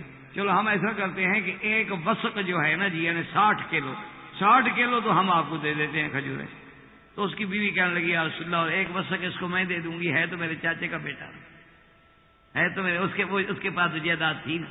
تو اس نے کہا یا رسول اللہ پھر آپ اتنی مدد کر رہے ہیں تو ایک وسق آپ دے دیں, ایک وسق اس کو میں دے دیتی ہوں, تو 120 وسق ہو جائیں گے تو 60 مسکینوں کا کھانا تو بڑے آرام سے ہو جائے گا. تو اس کے بعد جناب یہ کفارہ آج تک قرآن میں موجود ہے اور آج تک بی خولہ کا واقعہ قرآن میں پڑھا جاتا ہے. یہ مقام اللہ نے کس کو دیا ہے عورت کہ ایک امیر المومنین حضرت عمر جیسا آدمی کہتا ہے کہ واللہ کہتا ہے کیا کہہ رہے ہو ہذہ خولہ, اور یہ وہ عورت ہے قد سمع اللہ جس کی اللہ نے عرش پہ سن لی اور عمر زمین پہ نہ سنے. اگر یہ 3 دن بھی کھڑی رہے تو میں کھڑا رہوں. دیکھیں اللہ نے عورت کو کس نہ بڑا مقام دے دیا کہ آج تک وہ قرآن میں پڑھا جاتا ہے. اسی طرح ایک واقعہ آتا ہے کہ سیدنا عمر رضی اللہ تعالی عنہ امیر المؤمنین حضرت عمر رضی اللہ تعالی عنہ کی عادت مبارک تھی یتفقد احوال رعیتہ, آپ اپنے رعایا کے احوال کی خبر گیری کرنے کے لیے ہر راتوں کو ویسے چل پڑتے تھے, ادھر چلے گئے اس بستی میں چلے گئے علاقوں میں چلے گئے, پھرتے رہے اور کسی کو پتہ بھی کوئی نہیں کہ کون ہے. تو حضرت عمر رضی اللہ تعالی عنہ اپنے غلام کے ساتھ اسی طرح کا رات کو آپ چل رہے تھے کہ چلتے چلتے جب تھک گئے تو ایک گھر کی دیوار کے قریب ٹیک لگا کے حضرت پہ بیٹھے تو آواز آئی کہ ایک عورت جو ہے وہ اپنی لڑکی کو بلا رہی ہے اور کہتی ہے کہ جلدی کرو صبح کو دودھ بیچنا ہے تو وہ دودھ کے اندر پانی ڈال دو. تو وہ بچی جو ہے وہ کہتی ہے کہ یا امتا, اماں یہ کیا کہہ رہی ہے؟ اما سمعت منادی امیر المومنین عمر, تمہیں پتہ نہیں حضرت عمر رضی اللہ تعالی عنہ نے باقاعدہ اعلان کرایا ہے کہ دودھ کے اندر پانی نہ ملانا, مکس کرو گے تو عمر پہ ٹھیک کرے گا. انہوں نے کہا بیٹی تم مجھے زیادہ تکلیف نہ کرو, یہاں کو عمر بیٹھا ہوا ہے سن رہا ہے دیکھ رہا ہے کہ اس کو پتہ لگ جائے گا کہ ہم پانی ملا رہے ہیں. تو یہاں کوئی حضرت عمر تو نہیں ہے نا بیٹی, کیا بات کر رہی ہے, ہم گھر کے اندر ہیں, پھر حضرت عمر تو ہم مدینے میں آرام کر رہے ہوں گے, یہ رات کا وقت ہے تہجد کا وقت ہے, عمر آ گیا, عمر کہاں دیکھ رہا ہے, عمر سن رہا ہے کوئی, تم پانی ملاؤ چھوڑو تم اپنا کام چھوڑو. تو میں نے جا کے بیچا, ہم نے کہا کہ نہ یا متا یہ نہیں ہو سکتا, یہ امیر المؤمنین کا حکم ہے, اور اگر امیر المؤمنین نہ بھی دیکھ رہا ہو تب بھی ہم اس کے حکم کے مطیع ہیں, فرما بردار ہیں. اور پھر سب سے بڑی بات یہ ہے اماں عمر نہ دیکھے, عمر کا خدا تو دیکھ رہا ہے. چلو عمر تو نہیں تھے لیکن حضرت عمر کا خدا تو دیکھ رہا ہے. تو حضرت عمر وہاں سے اٹھے اور غلام سے کہا کہ اس گھر پر ذرا نشانی لگا لینا, ابھی کچھ نہ کہو ابھی چلو. اور حضرت چلے گئے, پتہ کیا انہوں نے کہا جی ایک بیوہ عورت ہے, اور پتہ کرنے والا کون ہے؟ امیر المومنین عمر ابن الخطاب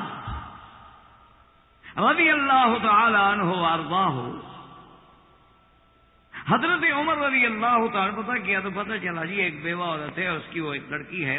تو حضرت عمر رضی اللہ تعالی سب سے پہلے تو اپنے بیٹوں کو بلایا, سارے بیٹوں کو بلایا اور کہا کہ دیکھو بات سنو, میں تم میں سے کسی کی شادی کرنا چاہتا ہوں ایک لڑکی کے ساتھ, تو تم میں سے کون ہے جو شادی کرنا قبول کرے؟ اور ساتھ یہ بھی فرمایا کہ واللہ میں بوڑھا ہو گیا ہوں, ورنہ وہ لڑکی تو اتنے مقام کی ہے کہ میں خود شادی کرتا ہوں, لیکن میں بوڑھا ہو گیا, اب میں نہیں چاہتا کہ ایک نوجوان لڑکی سے میں شادی کروں, لہذا تم میں سے کون شادی کرے گا؟ تو باقی بیٹوں نے کہا کہ حضرت ہمیں تو اب ضرورت نہیں ہے. حضرت عاصم آپ کے بیٹے ہیں, انہوں نے کہا کہ میں شادی کروں گا. تو نہیں ابھی میری شادی بھی نہیں, چلو میری شادی کرا دیں. پھر میری پہلے شادی بھی نہیں ہے، لہذا میرا حق بھی ہے، تو زوجنی ابھی میری شادی کرا دیں۔ تو حضرت عمر نے پھر پیغام بھیجا، جب اپنے بیٹوں کو راضی کر لیا، اور اس عورت کے بعد پیغام بھیجا کہ میں تمہاری بیٹی کا رشتہ اپنے بیٹے کے لیے مانگتا ہوں، کیا تمہیں قبول ہے؟ تو اب وہ عورت تو خوش ہو گئی کہ امیر المومنین کا بیٹا میری بیٹی سے شادی کرے، اور کیا چاہیے، تو فوراً قبول ہو گیا۔ لیکن اس دیانت و امانت سے اللہ نے عورت کو کتنا اونچا پیدا کیا کہ اسی نسل سے پیدا ہوئے حضرت عمر ابن عبدالعزیز، ان سے ایک لڑکی پیدا ہوئی، اس سے پھر حضرت عمر ابن عبدالعزیز پیدا ہوئی۔ یعنی اندازہ کریں حضرت عمر ابن عبدالعزیز آپ کیا سمجھ رہے ہیں، یعنی وہ جو اتنا بڑا آدمی ہے کہ جس کو لقب بعمر الثانی، جس کو ثانی عمر کا خطاب دیا گیا،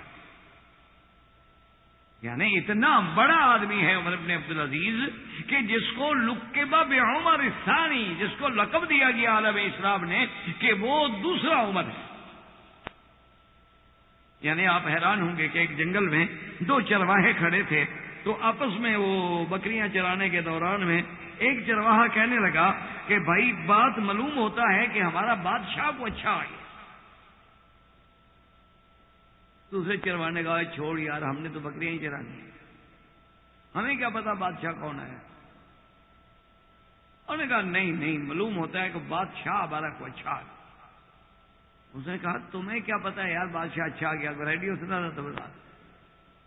انہوں نے کہا نہیں، رات اصل میں میرے بکریوں کے ریوڑ میں آیا بگیاڑ آیا تھا بکری اٹھانے کے لیے، لیکن وہ آیا بھی اور پہنچ بھی گیا، لیکن بکری اٹھائی نہیں اور چلا گیا واپس۔ تو یہ کیسے ہو سکتا ہے کہ بگیاڑ آئے اور بکری سامنے ہو اور موقع ہو، رات ہو، اور پھر چپ کر کے چلا جائے؟ یہ معلوم ہوتا ہے کہ بادشاہ اوپر اچھا آ گیا۔ اس لیے جب بادشاہ اوپر اچھے ہوتے ہیں تو نیچے صرف انسانوں میں نہیں بلکہ جانوروں میں بھی اس کے اثرات ہوتے ہیں۔ تو اس نے کہا یار ہوگی بات، ہم نے بکریاں چرانی ہیں، ہمیں کیا پتا کون ہے۔ تو جناب بعد میں جب وہ بات پھیلتے پھیلی تو یہ وہی دن تھے جب حضرت عمر ابن عبدالعزیز خلافت پہ بیٹھے تھے، یعنی جس کے بادشاہ بننے کا اثرات جو تھے وہ جنگل کے جانوروں میں پہنچ گئے، یہ اسی عورت کی خاندان کی ہے۔ اللہ نے کتنا اونچا کیا۔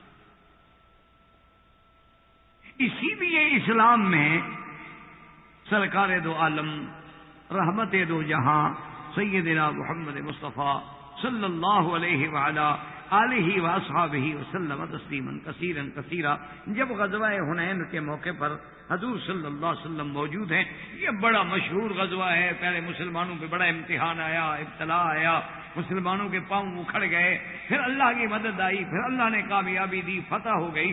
اور یہ وہ ایسا غزوہ ہے جس میں ہزاروں اونٹ، ہزاروں بکریاں اور بے تحاشا مال جو تھا وہ مال غنیمت میں آئے۔ صحابہ کہتے ہیں کہ حضور بیٹھے تھے جعرانہ کے مقام پر، یہ جعرانہ اب بھی موجود ہے، وہاں ایک کنواں مبارک بھی تھا جس میں حضور پاک نے لعاب مبارک ڈالا تھا۔ اب تو ٹیوب ویل لگنے سے ایسے پانی جو ہے وہ کم ہو گئے، بلکہ بعض کنووں میں پانی ختم بھی ہو گئے۔ تو یہ وہ مقام جعرانہ ہے جہاں حضور نے بیٹھ کے غنائم حنین تقسیم کیے، ساری باتیں۔ صحابہ کہتے ہیں کہ ہم نے دیکھا کہ ایک عورت آئی، اور جب حضور کے قریب آئی تو حضور پاک نے اپنی چادر بچھا دی عورت کے لیے ردائے نبوت، ردائے محمد مصطفیٰ۔ آپ کیا سمجھتے ہیں حضور کی چادر کا مقام کہ اس کے لیے مٹی پہ حضور بچھا دیں؟ تو جب چادر بچھا دی، اس عورت کو بٹھایا، بڑی توجہ سے باتیں سنی، اور وہ عورت نے کہا کہ حضور آپ کے پاس فلاں فلاں قیدی ہیں فلاں قبیلے کے، ان کو چھوڑ دیں۔ چھوڑ دو۔ انہوں نے کہا حضور آپ کے صحابہ نے ان کا مال بھی پکڑ لیا ہے، وہ مال بھی چھوڑ دیں۔ ہم نے کہا وہ مال بھی چھوڑ دو۔ انہوں نے کہا حضور ان کے سونا چاندی بھی ہے، ہم نے کہا وہ بھی واپس کر دو۔ صحابہ کہتے ہیں ہم حیران ہو گئے، کون بوڑھی عورت ہے؟ نہ تو دیکھ رہے ایسے لکڑی پہ چلنے والی ہے، بوڑھی سی عورت ہے، پرانے کپڑے پہنے ہوئے ہیں، اور ماتا میں تکلف رسول اللہ حضور سے ایسے باتیں کر رہی ہے بے تکلفی سے، اور پھر خدا کی جان جو کہتی ہے حضور کہتے ہیں ٹھیک ہے، وہ جو کہتی ہے حضور کہتے ہیں ٹھیک ہے، کسی بات پہ بھی نہیں کہتے کہ بھائی نہیں یہ میں نہیں کر سکتا۔ تو جب سارے فیصلے ہو گئے تو ایک صحابی نے حجت کر کے پوچھا کہ من ہذہ یا رسول اللہ، یہ کون ہے؟ فرمایا اللہ کے بندے یہ میری ماں ہے، میری اماں ہے جس نے مجھے دودھ پلایا۔ یہ تو بی بی حلیمہ آئی تھی میرے پاس، میری ماں تھی، مجھ سے سارا کچھ مانگ لیتی، میں دے دیتا. یہ تو معمولی باتیں انہوں نے کہ اتنے کہہ دی چھوڑ دو، کیا ہو، یہ تو میری ماں ہے، امی ارضعتنی، اس نے مجھے دودھ پلایا ہے. ایک بی بی حضور کے اس مقام عظمت کے بعد جو آئی تو حضور پاک سے بے تکلفی سے بولنے لگی تو صحابہ یکدم ناراض. انہوں نے کہا یہ کون ہے؟ اللہ کے نبی جہاں آواز اونچی کرو اور عمل برباد ہو جائیں، وہ مقام نبوت کے جہاں آواز اونچی ہو، انتہبت اعمالکم وانتم لا تشعرون، اور یہ ایسی چیخ چیخ کے باتیں کر رہی ہے اور ہنس ہنس کے باتیں کر رہی ہے. حضور سے پوچھا حضور یہ کون ہے؟ فرمایا یہ میری بہن ہے رضائی، یہ بی بی حلیمہ کی بیٹی ہے، ہم نے اکٹھے دودھ پیا تھا تو وہ میری بہن ہے، اور حجت نہ کرے تو کیا کرے، وہ یہ تو میری بہن ہے. تمہیں پتہ نہیں کہ اس نے ہمیں دودھ کٹھے پیا، پھر میں چھوٹا تھا، اس کے بعد یہ ایسے مجھے کھلایا، ہم کٹھے کھیلتے تھے. تو یعنی اندازہ کریں کہ خاتم الانبیاء اور خاتم الانبیاء محمد مصطفیٰ صلی اللہ علیہ وسلم. اسی طرح جناب آپ اندازہ فرمائیں کہ حضور صلی اللہ علیہ وسلم کو اپنے لیے بھی اٹھنا پسند نہیں تھا. یعنی آپ بیٹھے ہیں، حضور آ گئے تو آپ کھڑے ہو جائیں، حضور پسند نہیں فرماتے. اسی لیے صحابہ کہتے ہیں خدا کی قسم ہماری تمنا ہوتی تھی کہ حضور